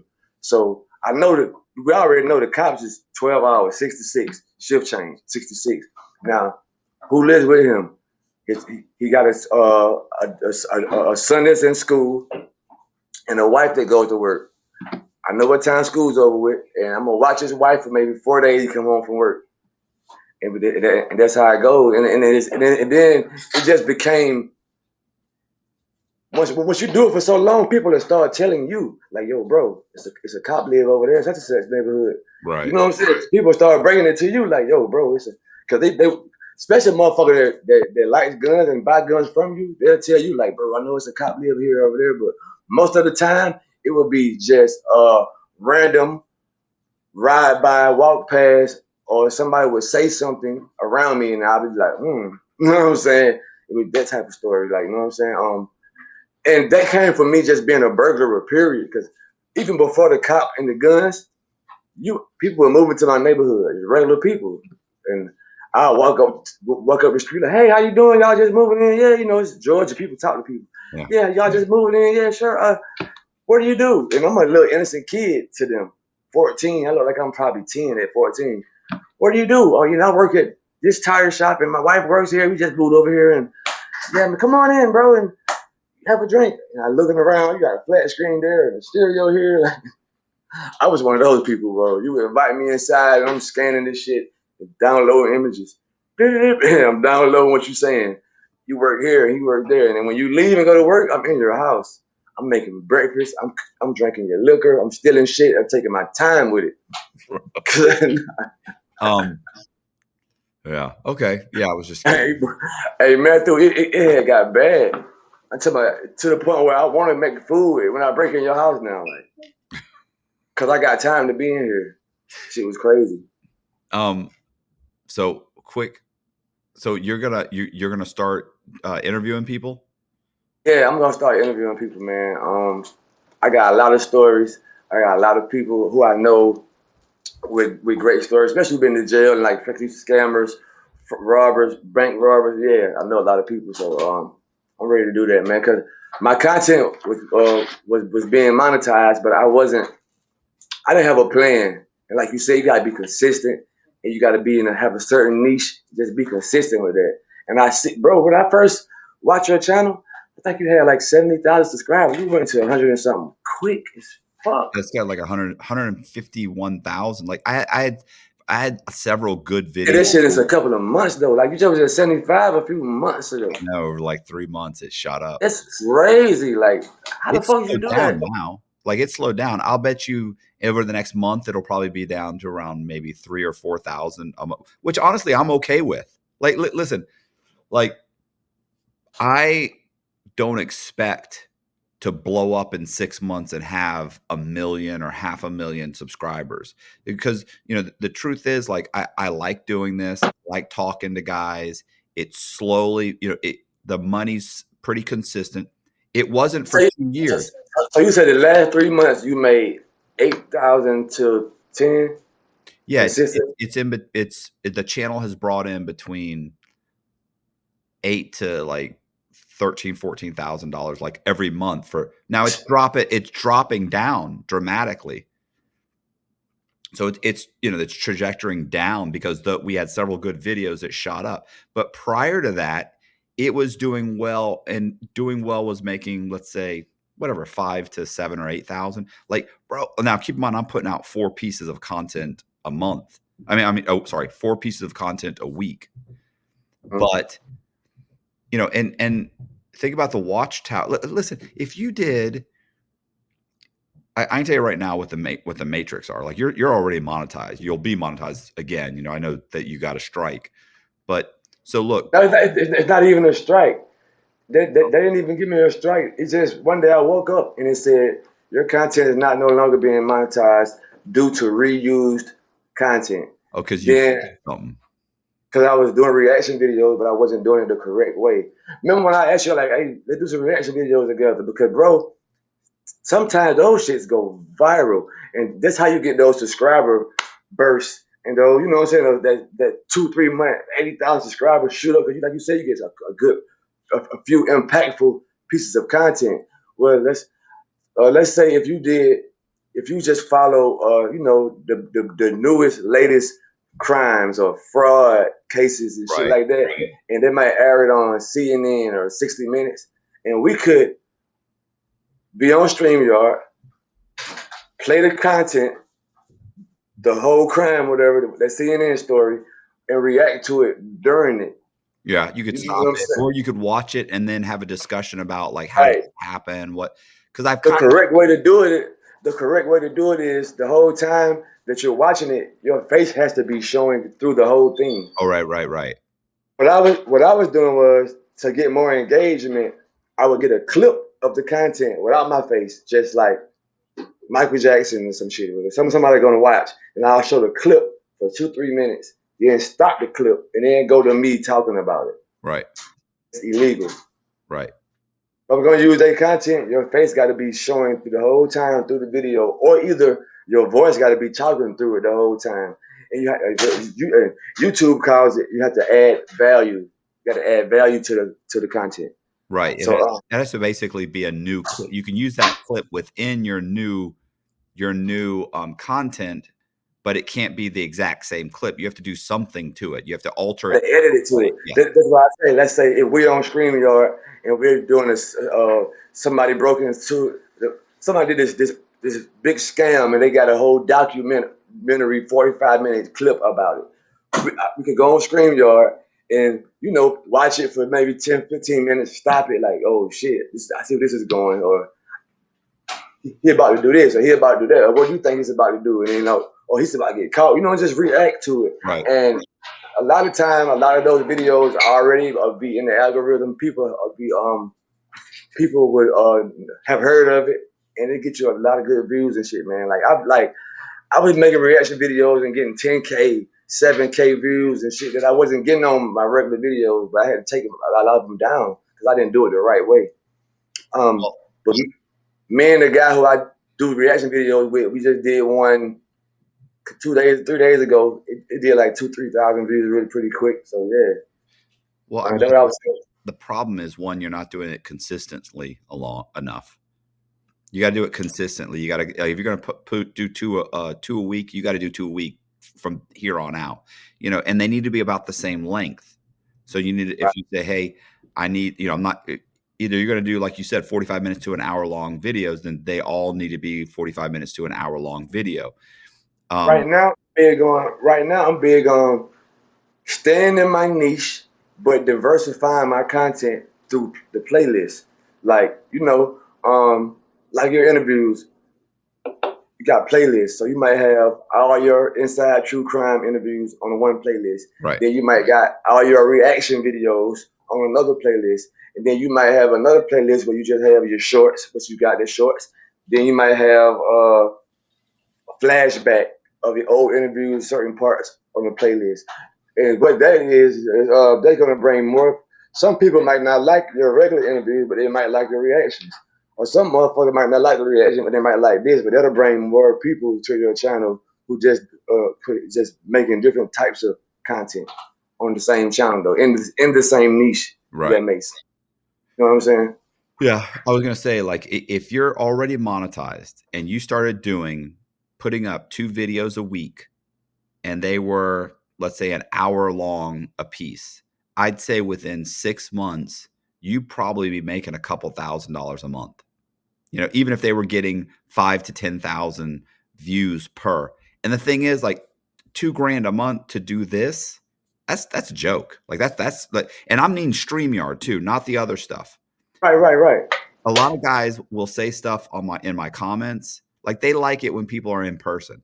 Well, the problem Right. with in person is this. So they're like, "Oh, bro, quit being cheap. Fly these guys in." Well, wait a second.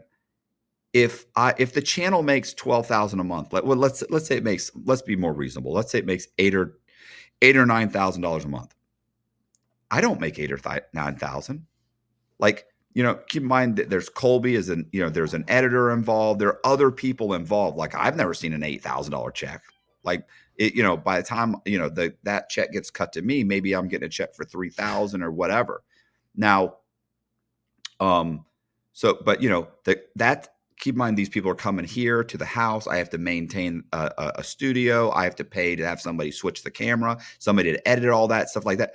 But StreamYard is super cheap. So when people are like, bro, you should have flown that guy in. Well, wait a second. If the guy flew in, and admittedly, if the person is in person, you get about 50 to 60% more views. So, Yeah, for sure. right. So let's say a video was StreamYard, which is what the platform we're using right now. I know you know that. I know you already have it. But the platform we're using right now is StreamYard. There's different ones. There's Riverside, there's Moon, Mm-hmm. but so just say you're using, I like StreamYard because I feel like it's pretty simple. So if you did one on StreamYard and it was an hour, let's say it was an hour long. So you do it on StreamYard, it's an hour long, you interview some guy, and it gets 10,000 views. So it might make roughly $100. It might be like $100 in the first for that 10,000. Now, granted, people will keep watching it. So the Time, right.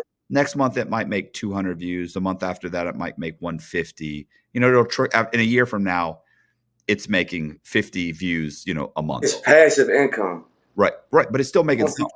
So here's the thing. So people will yell at me and they'll say, bro, you should have flown that guy in. Right. So let's say I flew that guy in and I flew him in and that video he was here. So it got 60% more. It ended up getting 16,000 views. Even if he's here and it makes $160, let's face it. I had to pay, you want me to pay $300 or $400 to fly him in, $200 to keep him overnight in a hotel. So even if he flies in the morning and leaves that night, you want me to spend $300 to $400 to fly him in on a video that's going to make $160. Like, in what world does that make sense? I make 160, I spend 400. So That's stupid. But keep in mind, would I rather be in the hole $250, or would I rather make $120 on using StreamYard? So what I'm Right. saying is, if you just do StreamYard 2 videos a week, and in 6 months, because what happens is, of course, you make that initial month, the first push, the first, when it first I ain't comes. gonna lie to you, Matt. I'm gonna be real honest with you. When I get back in my groove, I'm gonna do way more than 2 videos a week. Well, I I know promise. that, but I'm just saying. That's how Well, my mind ain't gonna let me do 2 a week. I I'm get.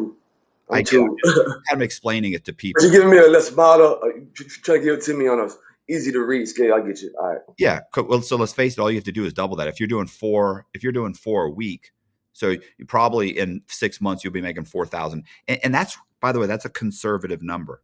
The truth Right. is, you're going to have a couple videos that are going to do good, and Right. every once in a while you're going to do one that gets 200,000 views, and it's going to make a couple $1,000.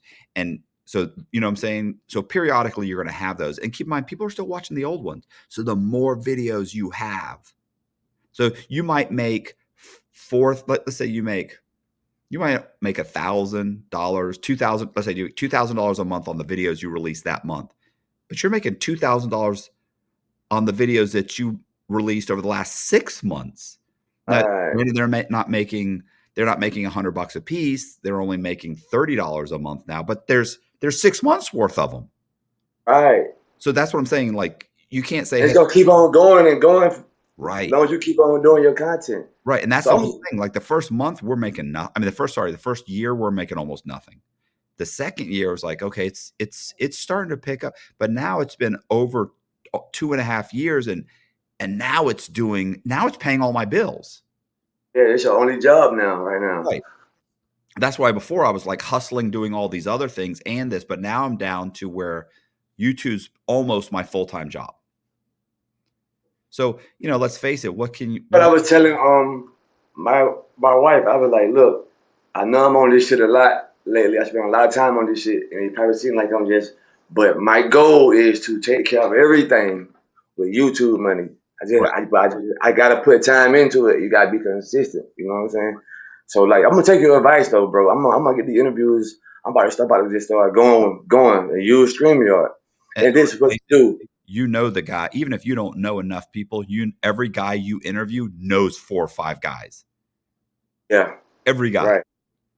And for you, your channel is growing, bro. Like you're getting like you're at that 150 mark now. I'm talking about subscribers. So what's about to happen is soon is you about to start getting a lot of offers for sponsorships and sponsor deals and shit like that. But not only that, these are the people you want to fly out. The people that are known already in the world by a lot of people, and they reach out to you and say, "Hey, man, I want to come to you and tell my story because you got a big audience."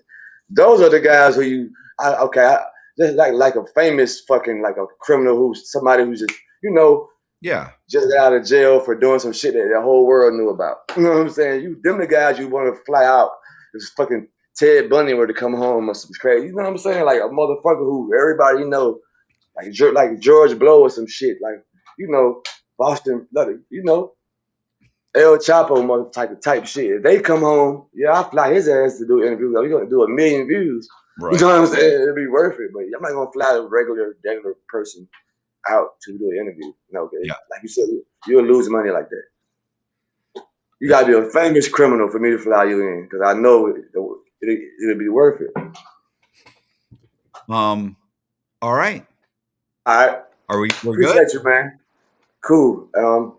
I talk to you soon, man. And yeah, when I get back monetized, I'm gonna let you know. But I'm gonna take your advice for sure, and I appreciate it too. Hey, this is Matt Cox, and I appreciate you guys watching. I hope you liked the video. We're going to go ahead and play Capo's original video after this one. So if anything you heard in this video, you're like, I don't know what he's talking about, we're going to play the other one. We're going to tag it put it on the back of this one. So check it out. Super funny interview. Really appreciate you guys watching. Check out the next interview. Where were you born?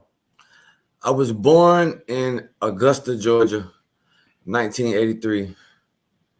My mom and dad moved to Milledgeville, Georgia, around about when I want to say 8 years old, maybe Right. 9. Do you And have any brothers or sisters or anything like that? yep. I grew up with one sibling. His name is Christopher Grable, and we grew up in the same home, same mom, same dad. My dad went out and had a child out of wedlock. He went and had a child out of wedlock, and I had another brother. And we grew up in a small town, Millersville, Georgia. It's probably like 30 minutes south of Atlanta, 45 minutes south of Atlanta. It is very, very small town, but it's very urban. It's a lot of blacks. Georgia has a lot of blacks anyway. So I just grew up in a small town. But I did not grow up on the black side of town. I grew up on the side of town with the white kids because I was fortunate enough to have a mom and a dad and so forth. So as time goes on, my mom and dad are working a lot of hours. I'm getting a little older, so that they're not home as much. So at age like 12 or 13 is when I started really like, let me go outside, let me see what's going on outside. You know what I'm saying? All So right. that turned out kind of crazy because now that everybody in my neighborhood knows that my mom and dad is never home. So my house is, the hangout house. You got that friend whose house is like, go to his house, it's the cool house. His mom, dad never there. That was kind of like my house. So this is how I get into guns, but I'm gonna give you a quick backstory of just how I get into the situation. So while I'm outside hanging with my friends, I meet this dude, and he says that he has a friend that has marijuana. So I'm like, all right, cool. We're gonna try to smoke some weed today. At this time, I'm like 13. So the dude with the marijuana lives in another neighborhood in this same little town. So we go get the weed and we hang out for maybe 30, 40 minutes, and my mind is just blown away. Because mind you, I've been in the country, in the suburbs my whole life. And this is my first time going to like a city where it's like real hoods. Like I haven't never seen this shit before in my ever, and I'm young, so my mind is blown away. Dudes is outside walking around with guns, and everybody smoking weed, and girls walking around. And it's just that shit you see on TV type hood environment. So I instantly was attracted to that. So I started going back over there, hanging around, and it was me, two of my white friends from my neighborhood, and the dude I now met in this other neighborhood. We formed a little group. We started hanging out. Boom. So my first way of getting money was just hustling crack, because that's what everybody was doing in his neighborhood. They were hustling crack. So I'm like, how do you do that? Like, give me the game. I want to make some money. So he like, listen, it's simple. I'm gonna give you 5 of these for $10 a piece. They sell for $20 a piece on the block. All you gotta do is give me $50. Go outside and make you $100. I'm 13 years old. I can't believe this shit. I went outside. This shit happened. It worked. I made some money. I'm like, wow, I just made $50 turn into $100. And I think that day right there is the day that like caused me a lot of problems for the rest of my life. Like up until a few years back, that day right there, like it was so crazy to me how my mom and dad work hard for their money. They get paid once a week. I can go outside and make 50, turn to 100 that quick, not thinking about the consequences. I'm just a young mind. So time's going on, and I'm getting just more and more into the street life. So we started breaking in cars, and that's how my gun journey first started. We started breaking in cars, and this is in Georgia in the mid-90s. No cameras, ain't no iPhones, ain't no doorbell cameras, ain't none of that stuff going on in the mid-90s. So we really out here just going crazy. So we finding guns. Now, in the town that I live in, the city of Millersville, Georgia, you can Google this. Millersville, Georgia. It's one of the worst gang infested cities in Georgia. It's Bloods, it's Crips, it's GDs, it's every gang in the world is in that small town. Except I told you, I'm not from that area. I live in the suburbs. So we breaking in cars, we getting all the guns.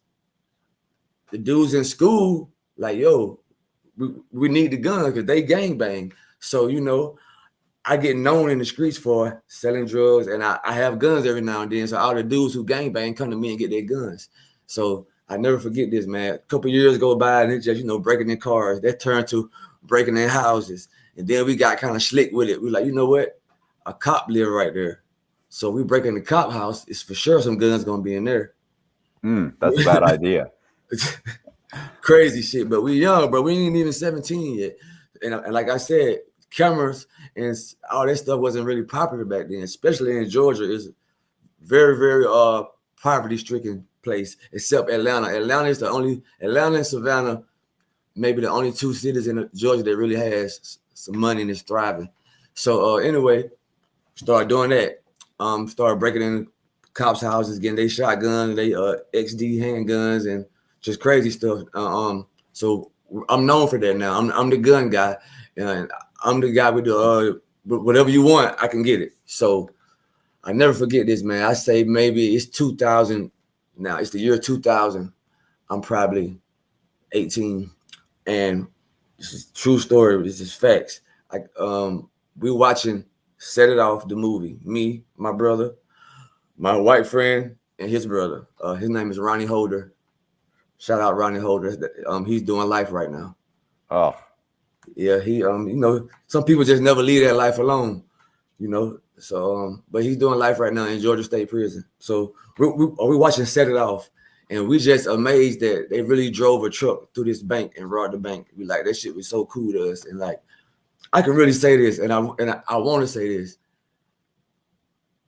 All that shit I was doing back then, bro, a lot of it had to do with my intake, which was rap music and these crazy ass movies that were coming out, Mental Society, Boys in the Hood. That shit is like bad on a child. You know what I'm saying? So my intake is like, I'm not knowing that these guys is acting and these rappers is acting. I think they're doing this shit for real that they talking about. You feel me? right. So I'm doing this shit for real. You know what I'm saying? So we watching Set It Off. We like, that shit's cool. We should just go break in the pawn shop and just get all the guns out the pawn shop. And in Georgia, most of the pawn shops sell guns because they got very lenient laws in Georgia when it comes to firearms. So you can get a firearm at any local pawn shop on any corner. They have guns in there. And so we're gonna break in the pawn shop. We're gonna drive a truck through the pawn shop at night. We're gonna get all the guns and we're gonna pull off, like Set It Off. That's what we thinking out here. So one night we in the room just smoking, and me, I always been like ahead of my time. Like my thinking was on an adult level. Like I always thought on an adult level.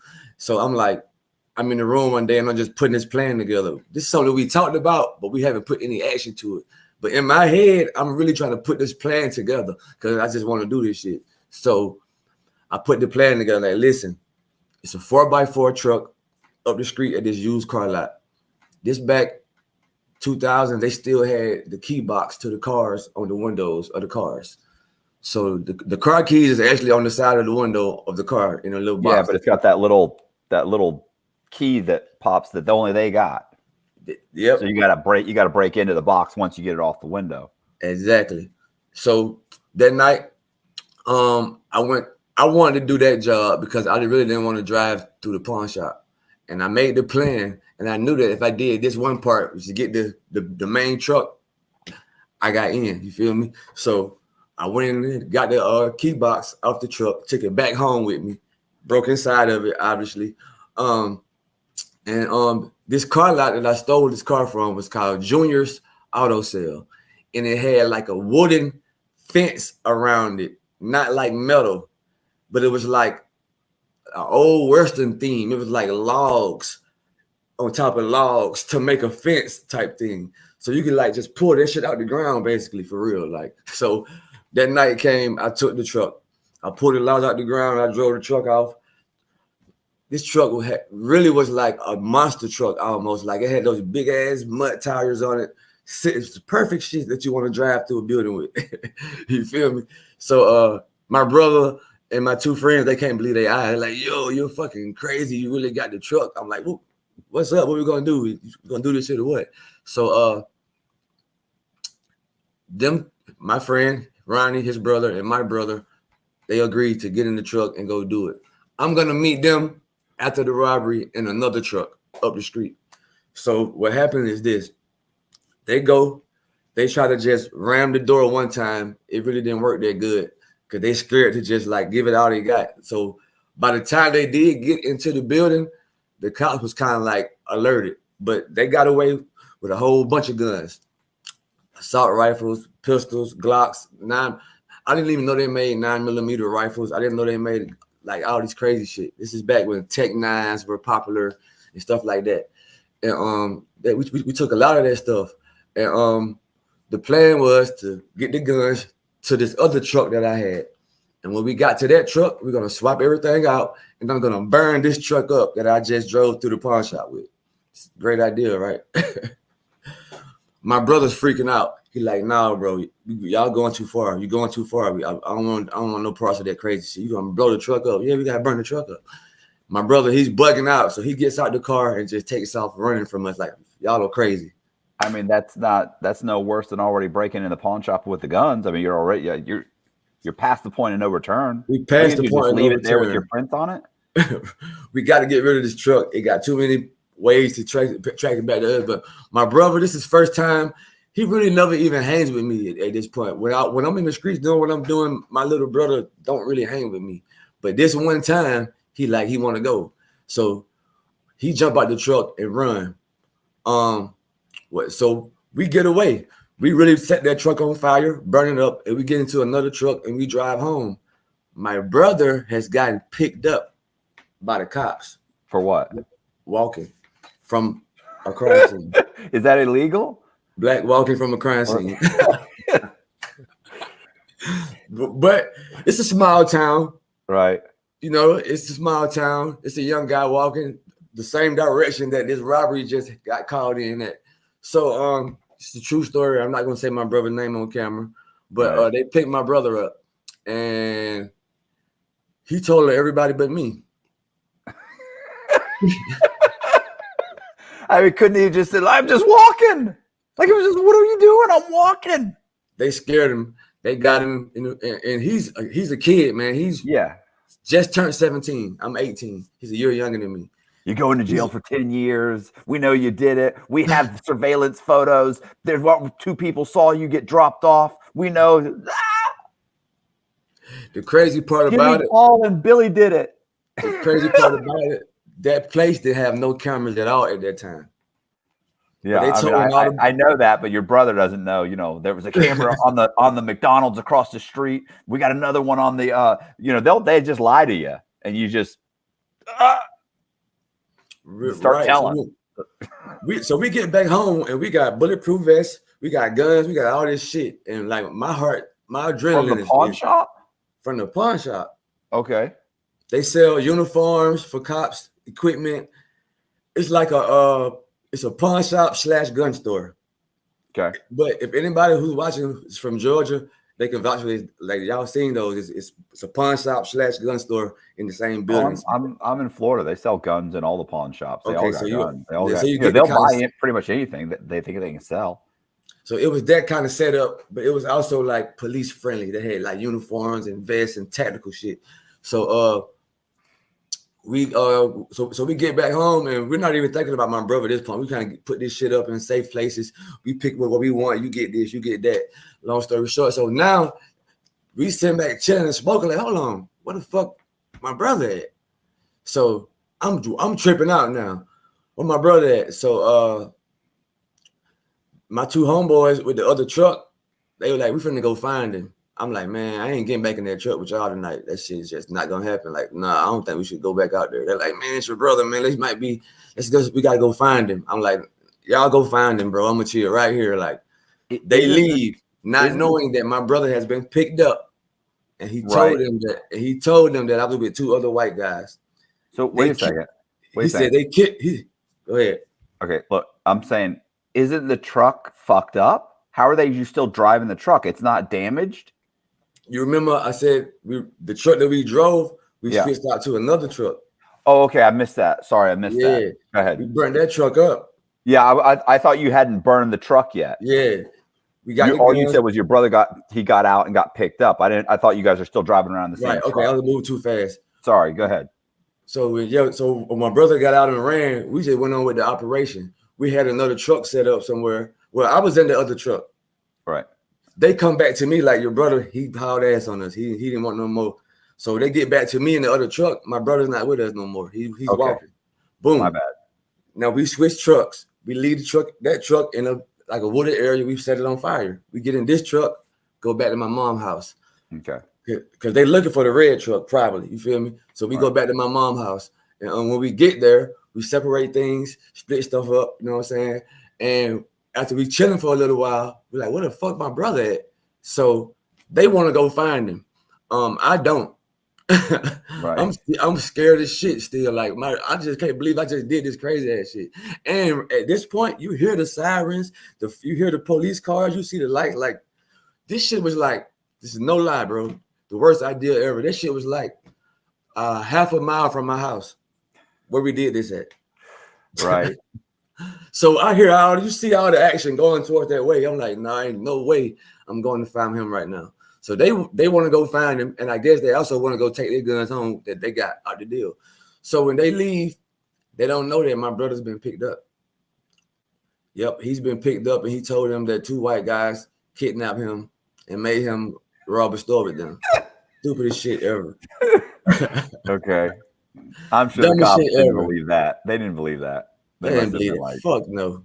So that night, nobody came back to me. I'm like, what the fuck?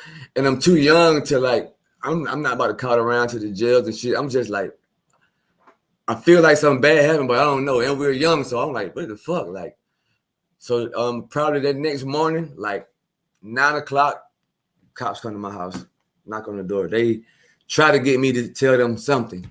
They know for sure, you know something. Everybody left your house last night. We know that. They went to rob this store. You wasn't with them, we know that, but you gotta know where the guns are. You gotta know something. I don't know shit about shit. I wasn't with them. I don't know nothing. They pressed me, take me to the station, and try to scare me up. I ain't break. And luckily, my 2 friends, the 2 other brothers, they didn't tell on me. But they're mad and calling my phone like, your fucking brother's a rat. I'm like, yo. It was so I'm still free. They write me a letter and tell me where all the other guns are. I tell you, bro, I ain't never had no shit like that in my life. Like, people to this day who know me for that, like, bro, you one crazy motherfucker. Like, I had so many guns. And so what happened was I just was selling guns to everybody. Everybody who, all the rival gang members who needed guns, I got them. What about the 2 guys? Like, what happened to them? They're in jail right now. Oh, for that? Yeah, well, not today, but in this story. Okay, at this point, they're still just in jail. Yeah. So they haven't been sentenced. They didn't get bond. No, not yet. Okay. Not anything. Yeah, okay, right. So they're in jail. Both of those guys was on probation. My brother was not on probation, but he had a bond that was ridiculously high, and my mom couldn't make it, so he had to sit in jail for a while. So I started moving the guns. I'm selling the guns, and just being crazy with it. So that right there started me on, like, I want to say, like, I was branded, like I'm the gun guy, and that felt good to me that everybody needed me for something. That felt good to me. So I got to keep this going. I got to figure out how to keep this going. So what happens is they get sentenced to like 5 years each, plus with Georgia, back then, Georgia give you a sentence like this: 20 served 5. Okay. 20 served 5 is a 20-year sentence. You're gonna serve 5, and the other 15 is on probation. Fuck, 15 years of probation? Yeah, that's how they trick you in Georgia. That's how they get you. And then if you get in trouble at all, you can go back for the whole thing, right? Yes. All right. You know what I'm saying? But they have to, that charge, they had to give you 20 years for that charge, but you don't have to serve it in prison. You just have to get that number. You see what I'm saying? So that's 20 served 5. My brother ended up getting 10 years probation. He ended up coming home. He told. You know what I'm saying? I understand. You feel me? I say I'm not gonna say his name on here, but he told. So he ended up coming home on probation. Now, a few months go by. All the guns I had are gone, but my phone's still ringing. I'm still hungry for money. I got to keep this shit going.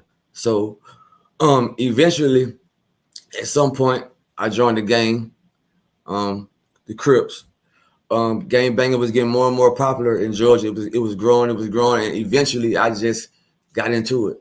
I started hanging on the other side of town more than where I grew up at this point. So now I'm just all in. I started gang banging. And from that point, I started teaching younger members how to break in police houses and steal police guns. Specifically police? Specifically police, because they got a lot of shit in they because I'm young and dumb, but I haven't been caught yet. Yeah. You got to think about that. Yeah, so you still think you're invincible. You still think like they ain't gonna catch me. I'm too smart. I'm too good. Everybody that before you go to jail, you think it can't happen to you. Yeah, can't happen to me. Those other guys went to jail because they're stupid. Not me. Not me. I'm making other people do it. I'm not gonna do it. Yeah, you know. So yeah, and a lot of the neighborhood cops they were mad about that shit too, because I'm sure. Because like I said, back then it wasn't no doorbell camera, it wasn't no iPhones, it wasn't none of that technology, and to have a home system back then was probably kind of expensive. So I just knew to watch the cops. I knew what shift they worked. I watch your wife go to work. I know what time she come home from work. It's a small town. I'm watching, so I know it. This you got a 6-hour window from right here. Like this is some funny shit. It has been times that I would know my window was long, and I would break in the cop house and cook me some food and shit.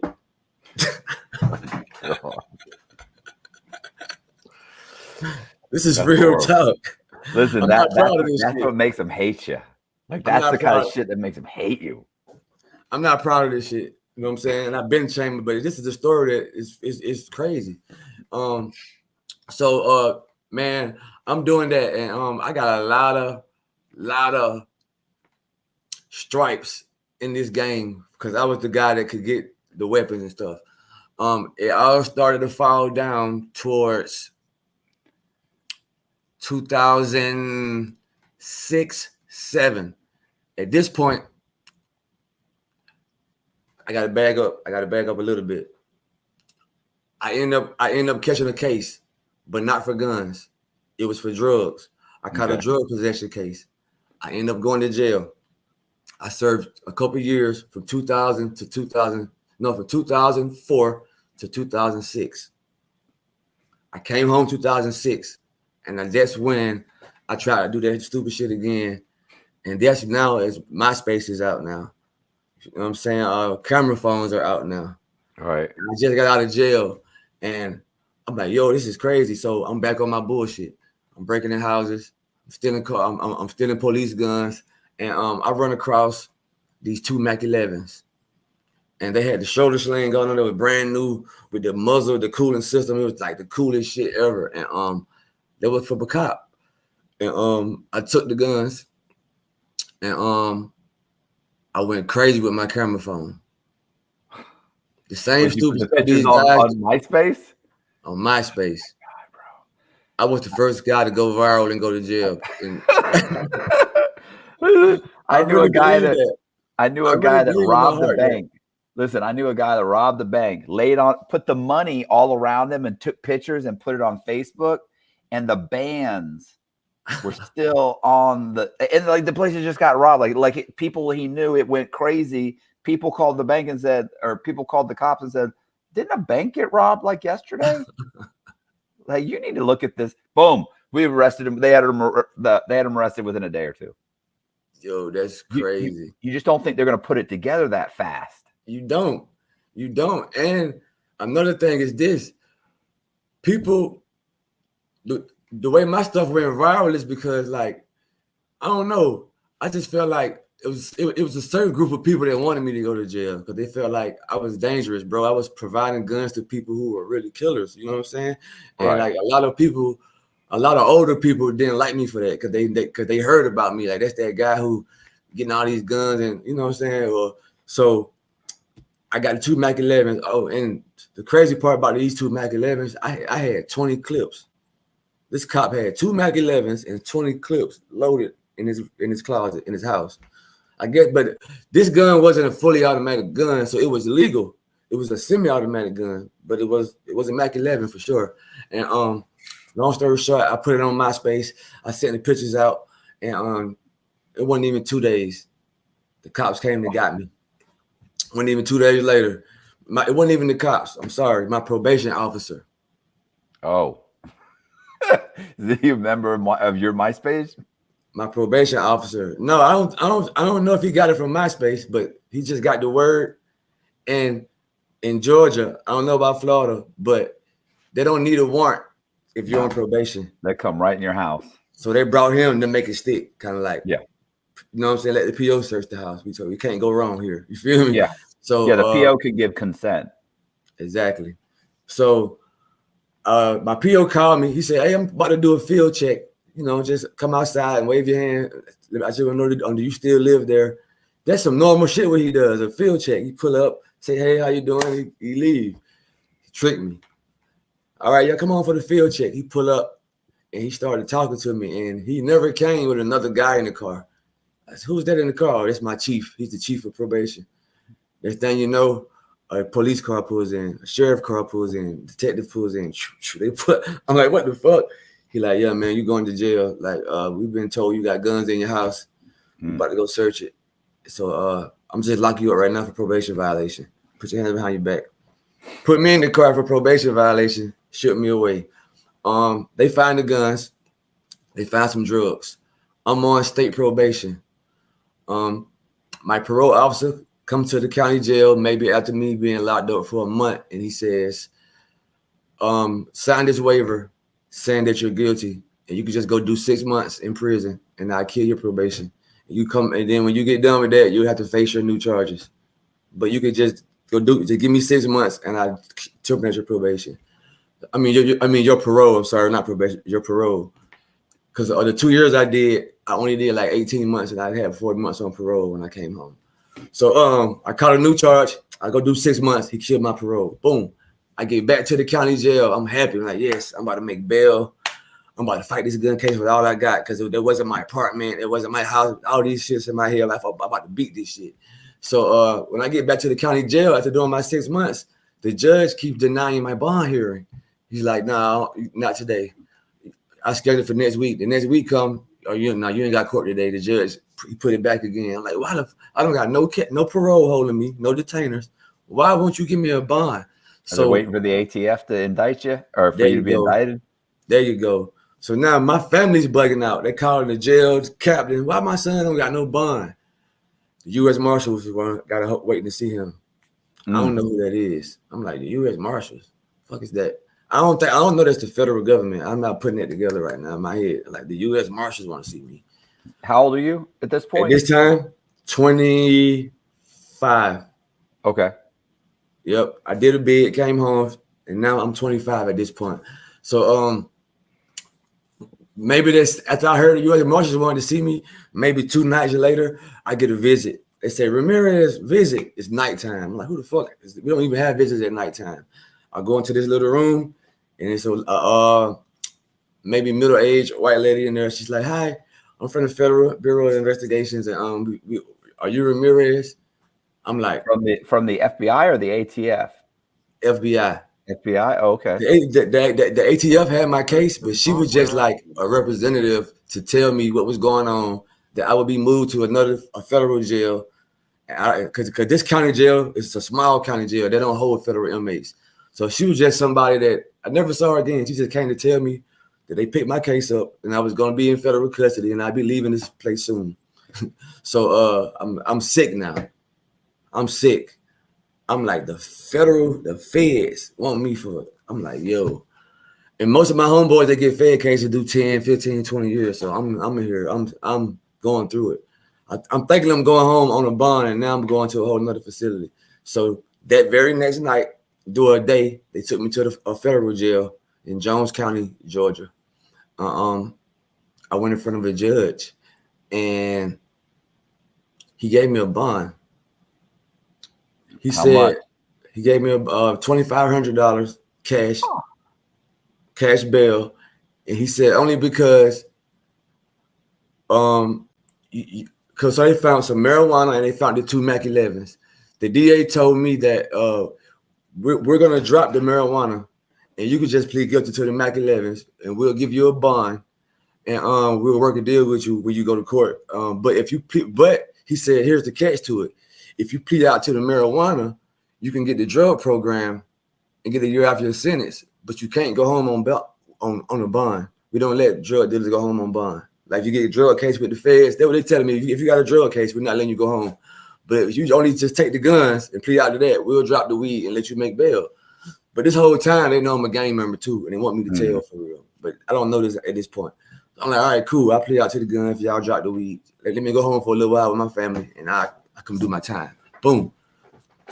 I make bail. When I make bail, my appointed federal lawyer calls me. I'll never forget, Catherine Leak. She was like, hey, they want to debrief you at the courthouse. I'm like, they want to debrief me. Who is they? You know, she was like, the ATF and, the people who got your case, they want to talk to you about some stuff. I'm like, all right, cool. I go to the courthouse. It was one of those meetings. Look, man, you only got these guns, and, this dude in your neighborhood sells drugs, and this dude in your neighborhood does this, and who's your gang leader, and all this old crap. And I wasn't talking to him. And so the dude was like, well, if you ever want to help yourself out, man, you probably go do probably about 10 years. If you talk to us, we might get it down to about 2. So he gave me his card. Now, I would be a lie if I said I didn't think about it. It didn't cost me nothing. I would be lying to you because I'm free. My kid, now at this time, I got a small child. And I'm like, so it's in my mind, but I know that whatever time I'm about to do is not going to be forever. And I feel like I wanted to still be an entertainer. I still wanted to do music, and I just didn't want to have a bad name from where I'm from, and people you can get killed. I'm a gang member. You feel me? Everybody go to federal prison. So you know what I'm saying? So I just chose to do my time. So I ended up taking 70 months, but my guideline was 70 to like 100 months or something, like 70 to 100 months was my guideline. And I went in front of the worst judge, bro. And I really thought he give everybody the high end. He gives everybody the high number. Like when I got my judge, the whole jail was like, yeah, you're done. He's gonna give you 100 months, which is almost 10 years. What saved me was my dad, the same guy I told you that went to college, that raised me. He worked for the Department of Corrections, but on the state level. And he showed up to my court sentencing. And he was like, I work for the Department of Corrections and I don't agree with my son and I hate criminals, this little speech. And the judge gave me 70 months, bro. And the only reason I wasn't an armed career criminal because my drug charge before that wasn't intent to deliver. It was just a possession. So they couldn't give me with an armed career criminal. It was only a 922G. But I got so much time because I was category 6 though. Because I got I was gonna say because you got to get 5 years, no matter what. You had to get 5 years. So your criminal your criminal history was already pretty high. So that's why you end up getting with the 70 months instead of the 60. But some people get 922Gs and don't get 5 years though. But they beat most of the people with no record. Their first offense, get caught with like a little handgun. Yeah, they'll get 3 years. The minimum, like if I had a gun, I'm getting 3 years. But if I had a drug charge or was caught with a gun and drugs, I'm getting 5. Right. You already had a drug charge, so you weren't getting less than 60 months, unless you cooperate. Exactly. So my guideline was 70 to 87 months. That was with the 2-point reduction for playing out. Before that it was some higher shit. But so actually what happened, I ended up doing that time and I came home from federal prison in 2014 and I didn't go back to Georgia. I still go back and visit like every year. I go back home and I do shows, I do music and stuff like that. And what I always wanted to do. And I didn't want that name of snitch on me. You feel what I'm saying? So now I'm back home. I got my music going. People in my city play my music. They come to my shows and stuff. So I feel good about that. But I moved to Pennsylvania, and I just walked away from gang banging. I walked away from all of it, huh? Why Pennsylvania? So while I was doing my federal time, my mom and dad got a final divorce, and my mom is originally from here. So when my dad divorced, she moved here. But my brothers, my dad, my kids, everybody is still in Georgia. I just knew that if I came home around those same people in that same area, the chances of me doing something different in my life is going to be slim. Only because when you grow up somewhere and you stay there, it forces you to be around certain people and you can't escape it. They know where you at. They know where you live. They're going to come to your house and they're going to come to your job. And, you know, you just got to leave sometime. Some far where they can't come. You know what I'm saying? So I came to Pennsylvania. And I did good for 2 years. That was 2014. It's 2023 now. So I've been here a long time. I did good for 2 years. And I went through a struggle. I ended up starting a cleaning business when I first got out of the feds. I did a cleaning business, and it did well. Me and this girl I met, we started a cleaning business. It did well, and then me and her broke up, and she hit me for everything because it was in her name. Because I'm on federal probation, we got bank contracts, all this stuff, so it's in her name. We broke up. She took everything. I'm back to square one. What do my stupid ass do? Let me sell some drugs in Pennsylvania. Right. Let me sell some drugs in Pennsylvania. I tried that for about 8 months. Is all it took. And a dude I was dealing with set up a controlled buy, and here I go with a federal violation. Federal violation, controlled buy. How did that go? What were you selling? Cocaine. Cocaine. Yep. I sold this dude an 8-ball, and he had got caught a day or two before, and he told his cop this big story that this guy from Georgia is bringing all the drugs up here to Pennsylvania, like put all this sauce on it. And they set up a controlled buy. But the plan was to make 3 buys on me and then come into my house and get the stash. So, but after the first buy that they got from me, I ended up going to rehab. And let me give you this last little story about how that happened. So I'm selling the drugs. I'm going through it. My girlfriend left me. I'm in Pennsylvania. I'm going back to what I started in the beginning. I'm selling drugs. So I end up catching the case. Boom. Well, sorry. I end up selling to a dude that's cooperating. But when I sell him the drugs, I also go piss dirty for my probation officer. I'm pissing dirty for cocaine because I'm dealing with this shit. I'm putting it in my hands and it gets in your pores. So my PO like, look, you need to go to rehab or I'm going to have to tell the judge to violate you. You keep on having cocaine in your system. And I'm like, bro, I don't get high. He like, I don't want to, fuck it. You got to go to rehab or go back to jail. So after they get the 1 buy from me, I go to rehab. You didn't explain to him, I'm not getting high. I'm just dealing. That wasn't the way you went. So yeah, probation officer, I just sell drugs, sir. I don't do the shit. No way, not that. So it was crazy, man. This is a great story right here to end it with on how that worked out for me. So I go to rehab. I don't know how I have a controlled buy over my head. So I go to rehab and I get back out of jail. Not jail. Rehab? I was in rehab for 30 days, inpatient.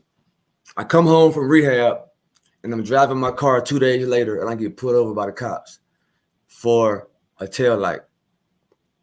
They put me over on my name and said, you have a warrant for your arrest for money laundering. That's what they tell me on the side of the road. I'm like, what? I'm like, nah, I just got out of rehab 2 days ago and my probation officer knew I was in rehab the whole time. He didn't mention anything about no warrants. You got the wrong guy. So he like, I believe you because this is a weird type of warrant to have a money.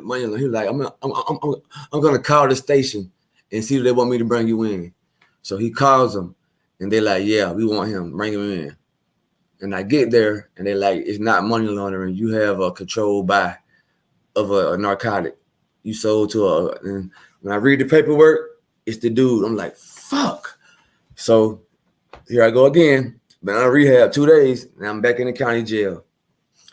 I call my probation officer and I say, please lift my detainer and let me make bail so I can fight this case from the street. I need a fair chance at beating this. I'm innocent. I just want to get me a lawyer.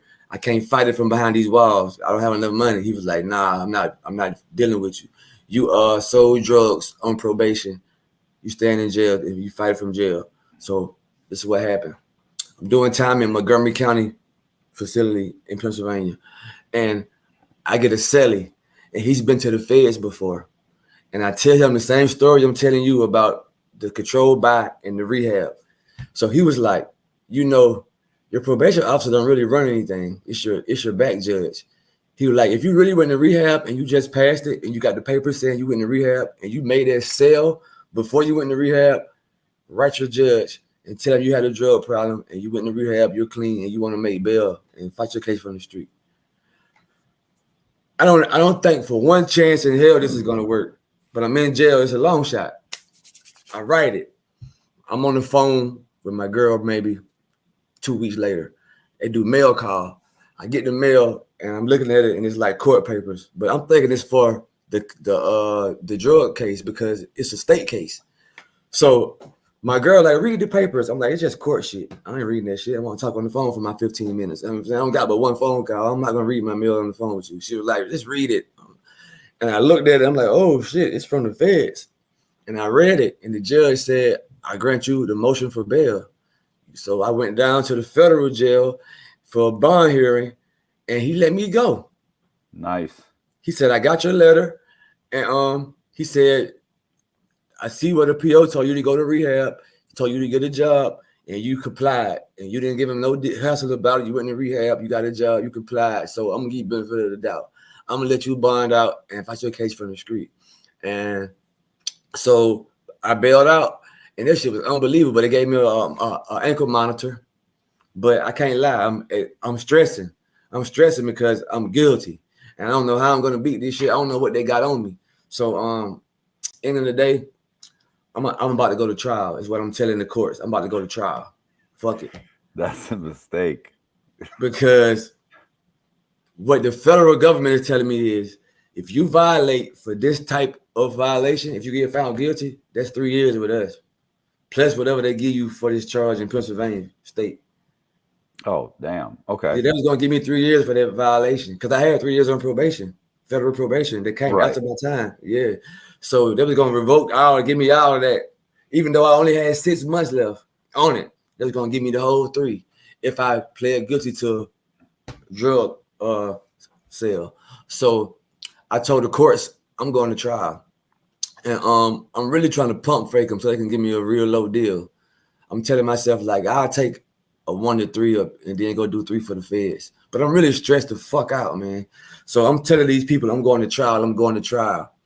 And what happened was the feds got tired of me waiting to go to trial. And at this time, I'm smoking hella weed, I'm drinking hella beer, and I'm pissing dirty for my PO while on a leg monitor, while waiting to go to trial. And he's like, Grable, why are you getting high, bro? And I'm like, listen, man, have you ever been facing 5 years in jail?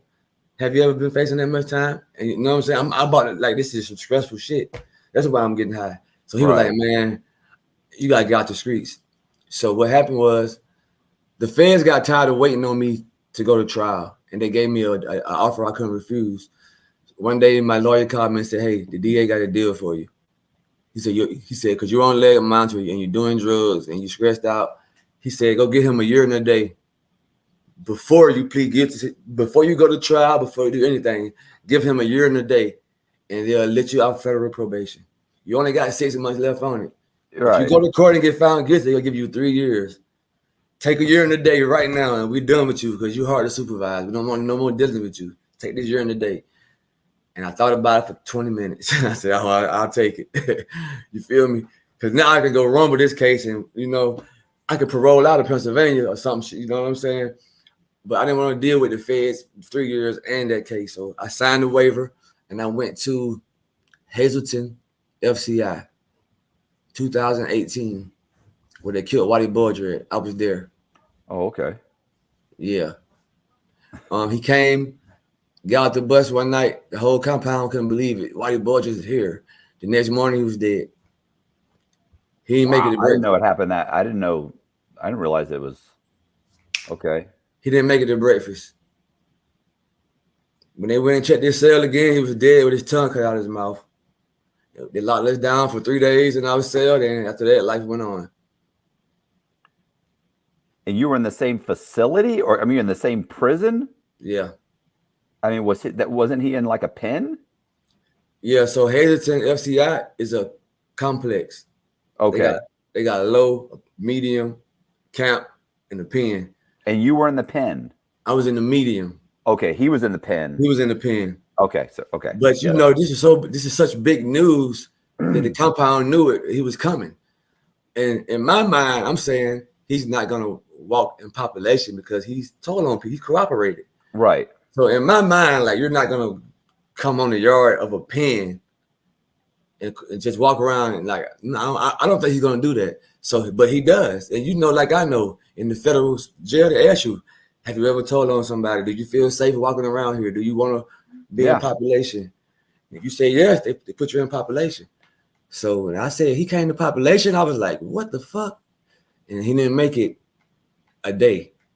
That's crazy. They should have put him in the medium or the low. He was an old man. He's not an escape risk. Man. I kind of feel like it was suicide. Like he wanted it almost. Like because he had to know, right? Oh yeah, listen, but he went to trial, and the whole time during the trial, that whole trial was basically about him trying to prove that he didn't cooperate. You understand? He never said he cooperated. He went to trial so that he was like, prove that I cooperated. Okay. Like I didn't know that. Yeah, he was saying that the FBI made it sound like he cooperated, but he never really cooperated. But it didn't matter. By that point, everybody already believes that. You know what I'm saying? Like, if somebody says you're a rat, even if there's no proof and other people start saying it, it's almost impossible for you to prove that that's not true. So now you're going to be fighting for the next fucking few years of your sentence, even though you're like, I didn't say anything. But some asshole said it. Everybody else spread the rumor, and it's just impossible to get it off of you. That's one of the hardest jackets to get off your name. If somebody calls you a snitch or a rat, it's like you got to really go find your transcripts and do all this stupid shit to prove that. And you're right. I didn't even know that he was trying to say that. Yeah, there's a documentary on it where his lawyers are interviewed, and they're saying they think that Connolly, the FBI agent, they think Connolly made it look like he was cooperating to protect him because he's paying him. Like, he's paying him to give him information. And Connolly is getting the information by saying Bulger is cooperating. But most of the cooperation Connolly was taking from other people who were giving information and saying it came from Bulger. Okay. Bulger always insisted he never cooperated. Like, he knew he was going to prison forever. They were saying, look, we'll just give you like 30 years. And he was saying, no, I want to go to trial because I want to prove at trial that I did not cooperate. Because he knew he's going. He knows he's done. He's done. Right. So he did really want to walk comfortably. Yeah, I guess he thought, he was hoping that it would come out and people would understand that it wasn't true. Right. You know, whether it's true or not, I don't know. I just know that during the trial, that was really the big reason for him to go to trial, because he knew he's guilty. He's going to prison forever. He's going to die in prison. But anyway, I hear you. So they killed him that day. They lock everybody down in the whole facility. Yeah, they locked us down for 3 days, and we didn't. At first, we didn't know why, but everybody knew Whitey Bulger came there because the guards and stuff. Whitey Bulger just came to the pen. So we're like, oh wow, that's crazy. And then the next morning, we didn't come out for breakfast. We're on lockdown, but 6 o'clock news come on. Yeah, but I watching TV in the dorm, like Whitey Bulger died at Hazleton. I was like, whoa, that's why we locked down. It's crazy, just that quick. Like, I can't tell no grown person what to do, because people have kids and family members. And if you want to get back home to your family, I kind of understand. It's just something I'm not willing to do, because just by me going to prison, I know that a lot of people don't live comfortably once you decide to do that. Mm-hmm. A lot of people don't. Some people do. A lot of people don't. A lot of people have to be in a cell by themselves the whole time they're in prison because of that. So I just chose not to. But I don't judge people, So what happened? So you got out. So after that last time, I went to the violation and all that stuff happened. By this time, I'm 30 something. And I'm looking around at all these guys who are 21, 22, and I just feel out of place. Like, I can't keep doing this shit. I'm about to be 40 years old. Like, this shit just got to stop. So the last time I got out, I buckled down. I learned how to do technology. I got me a couple YouTube channels. I monetized my Instagram. Like I said, I do music. I got a recording studio that I work at. I edit content for people, and I just decided to I left all that shit alone, man. People that know me from back then can't believe me right now. Like how I am now, they be like, I can't believe you. Like I thought you was gonna really be dead or in jail forever. Like I was that crazy. What's your YouTube channel? It's BMG Capo Official. Oh, okay. It's the yep. That's why I got it right there. You should put the at YouTube. On YouTube, Instagram, it's all the same. BMG Capo Official at YouTube. But I also have another channel that it's a faceless channel, but it's called TTOM TV, where we interview influencers. We interview Charleston White, crazy ass. You know, I don't know who that is. You know Charleston White? No. The guy on the internet who's starting out a drama with everybody. But anyway, he's against gang members, and he like, I hate all gang members. I know that guy. I love the black guy. He's yeah. He's great. We interview him. He's great. He was on Vlad. Yeah. Oh, he's hardcore. So my other channel, TTOM TV, is my other channel, and we interview him. It did well. It did well. I said it did like over 300,000 views on several clips. So it's over 1 million views. I did an hour interview with him. We made it like 4 different clips, and it did good, man. It's funny as hell. But you know, I had a bunch of questions for him because he was like, I don't like rappers and gang members. So you know, I was like, so I just do content now, man. I came across your channel because I like to see people's stories and people that been through what I've been through. And I watched a bunch of your stories, and I was like, I want to tell my story on Matthew Kick channel. Do you have a TikTok? You do TikTok? I do have a TikTok, but I'm just not big on it. I'm bigger on Instagram. So TikTok, like I had a guy in Canada start my TikTok, right? He contacted me. I had one before this young kid was running for me. And he just didn't seem to understand that like certain things you just can't say. And he just putting up the clips. Right. And then suddenly, boom, they took the whole TikTok. You know, they gave multiple warnings. So you gotta edit the cursing out and all that stuff. Yeah. Oh yeah. You can't talk about guns. You can't talk about like all kinds of stuff.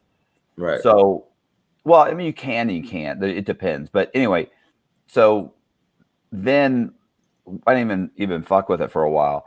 Then this guy from Canada said, "Hey, can I run a TikTok channel for you, and I'll direct all the traffic to your YouTube channel." And he just asked you. He just offered his services to you. Just offered, and this is the problem. I've had people do that before, and here, what happens is most of the time they just fall off. They say they're going to do it, and 2 weeks later they're like, it's too much work. Right. They intend. I get it. It's not they're not being jerks. Their intention is. They just don't know what it takes to run people's stuff. It takes work. Right. And I can't pay you. Like, I'm like, look, I'm not paying somebody $450 a month to run a TikTok. Right. Like, I'm just not doing it.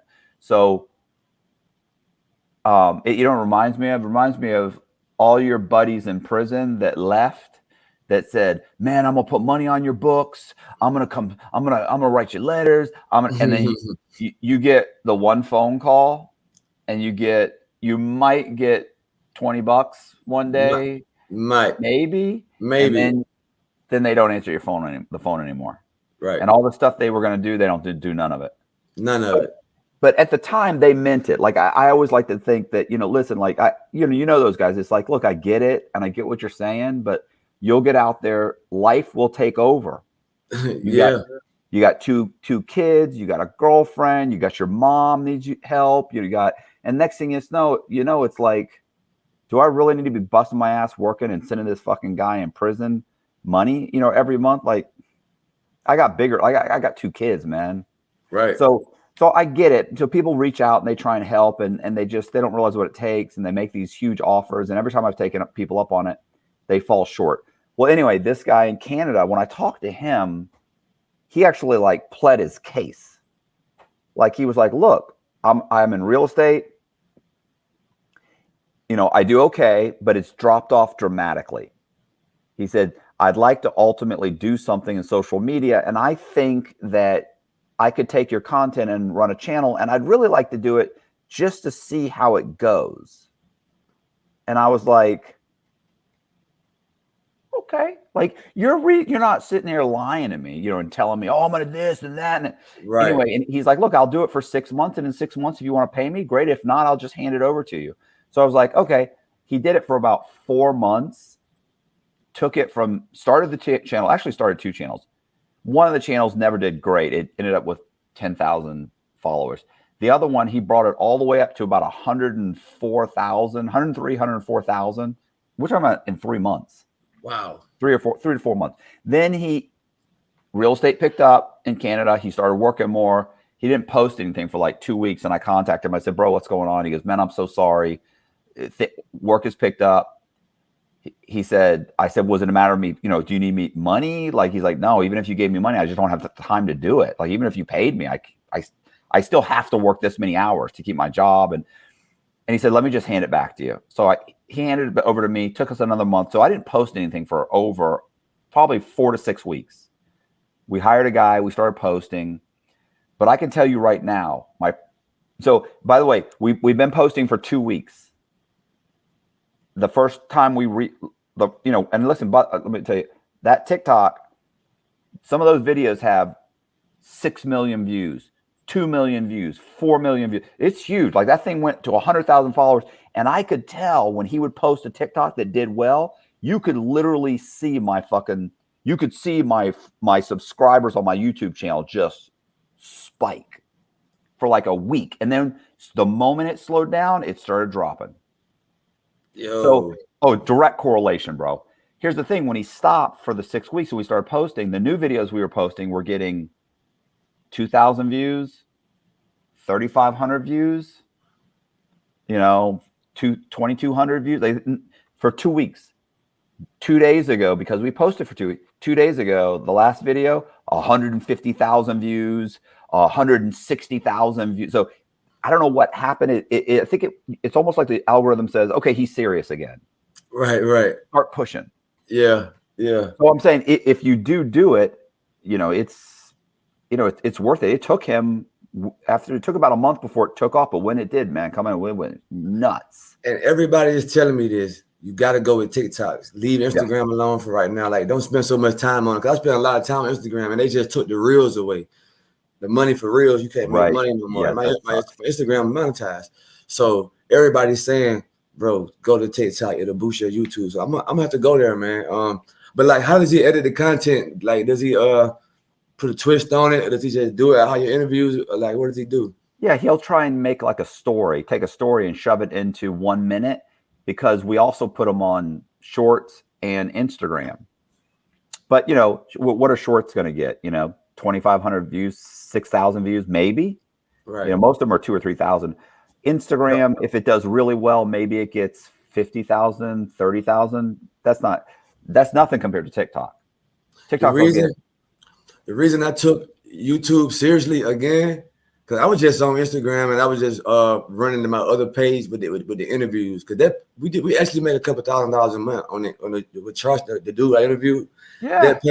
That page I interviewed different people who's in the hip hop industry, but not rappers though, but like who got the stories. But we made a decent money on that page. But this BMG Capo official page, I had 300 subscribers, 300 in December last year. I posted. I was watching a podcast, and somebody said, "Hey, you want to grow your YouTube channel? Use Shorts. Shorts is the best way to get to a lot of traffic and quick." So the first short I made, after I watched that, it went viral. I thought it was regular, like I'm like, what? This is what Shorts do? Like, the first short I made did 500,000 views. Whoa. 700 shares, 18,000 likes, type 1,000 subscribers from that one short. Yeah, I don't have nothing like that. I posted another short, but it's not my own content. I just covered the story of these rappers, and I just put the pictures of them from different places, and I put the story together, like you said, in 1 minute with a hook. Right. This is Gucci Man. This is what he did. He's finna go do this, and I did that twice, and it went viral. And those 2 clips got my channel from 300 to like 2,800 subscribers off those 2 clips. So I know the power of it, especially like TikTok is bigger too. But like right now I'm at like almost 5,000. So I'm trying to get where you are though on YouTube. Yeah, but you could tell your story. You know, the only problem with the way you tell your story is like, you know, and I kept waiting for you to do this, and I should have slowed you down. Like, I'm a horrible interviewer, bro. I'm not a great interviewer. Good. Like Danny with Concrete or somebody, they would have done a better job because, you know, I'm kind of like just listening to this story, and I need to kind of try and slow you down. Like I should have asked you like now I'm thinking I should have said like, well, how did you know it was a cop's house?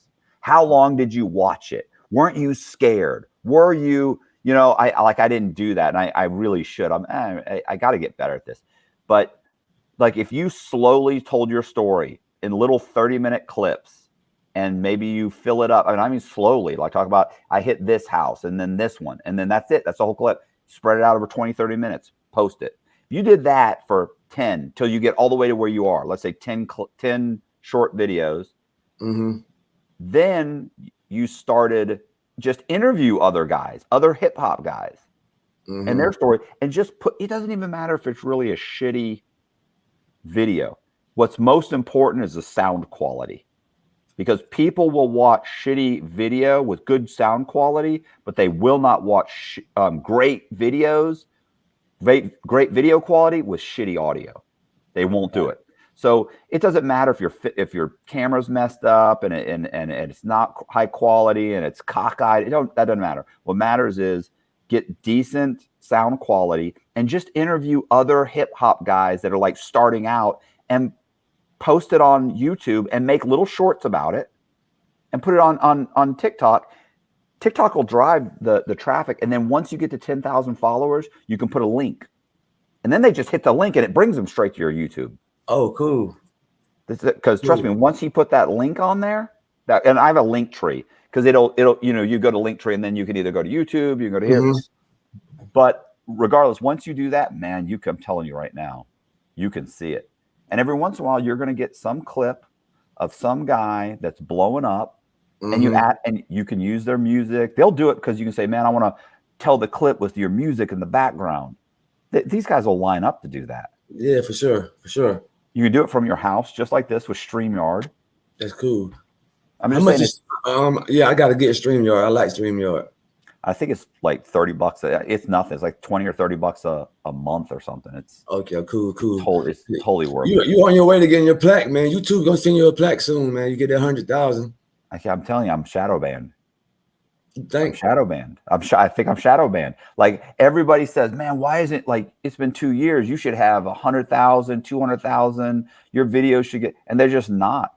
I don't know why. I mean, I don't know, but I mean, I'm look, like, here's the thing. I don't care if it takes another 2 years. Like, I like doing it.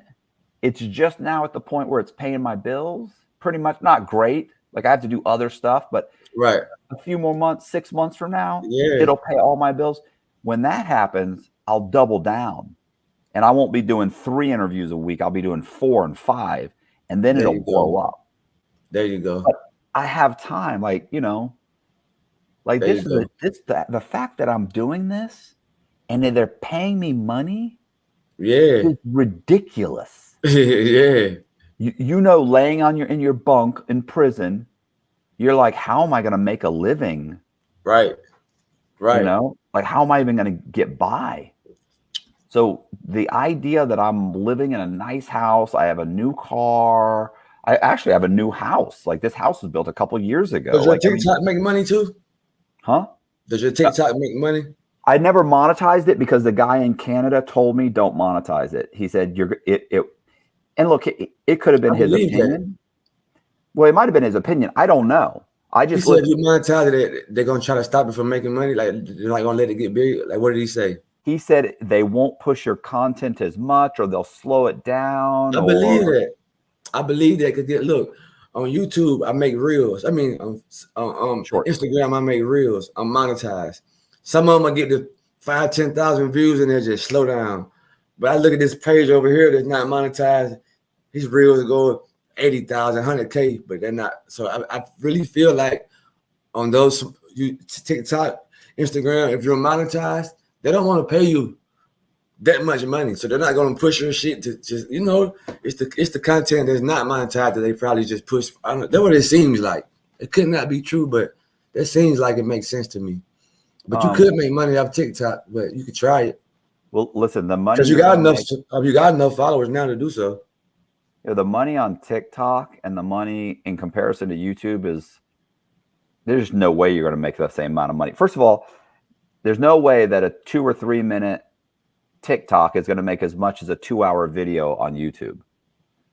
You know, but although what I've heard is you can go live, like going live on TikTok is good. People can donate and you can make money doing that. So another thing you could do on your channel too, that will help you out a lot, and it will probably get you a lot of views, because you the name of your channel is cool, True Crime. I like all that. You could cover stories of guys that's in prison or out of prison, but they don't have to tell you their story. You could just like cover it and do a voiceover and just have like images of the scene and just. I know what you're talking about. I've seen those guys that do that. People like stuff like that. Yeah, but you know, that takes a long time.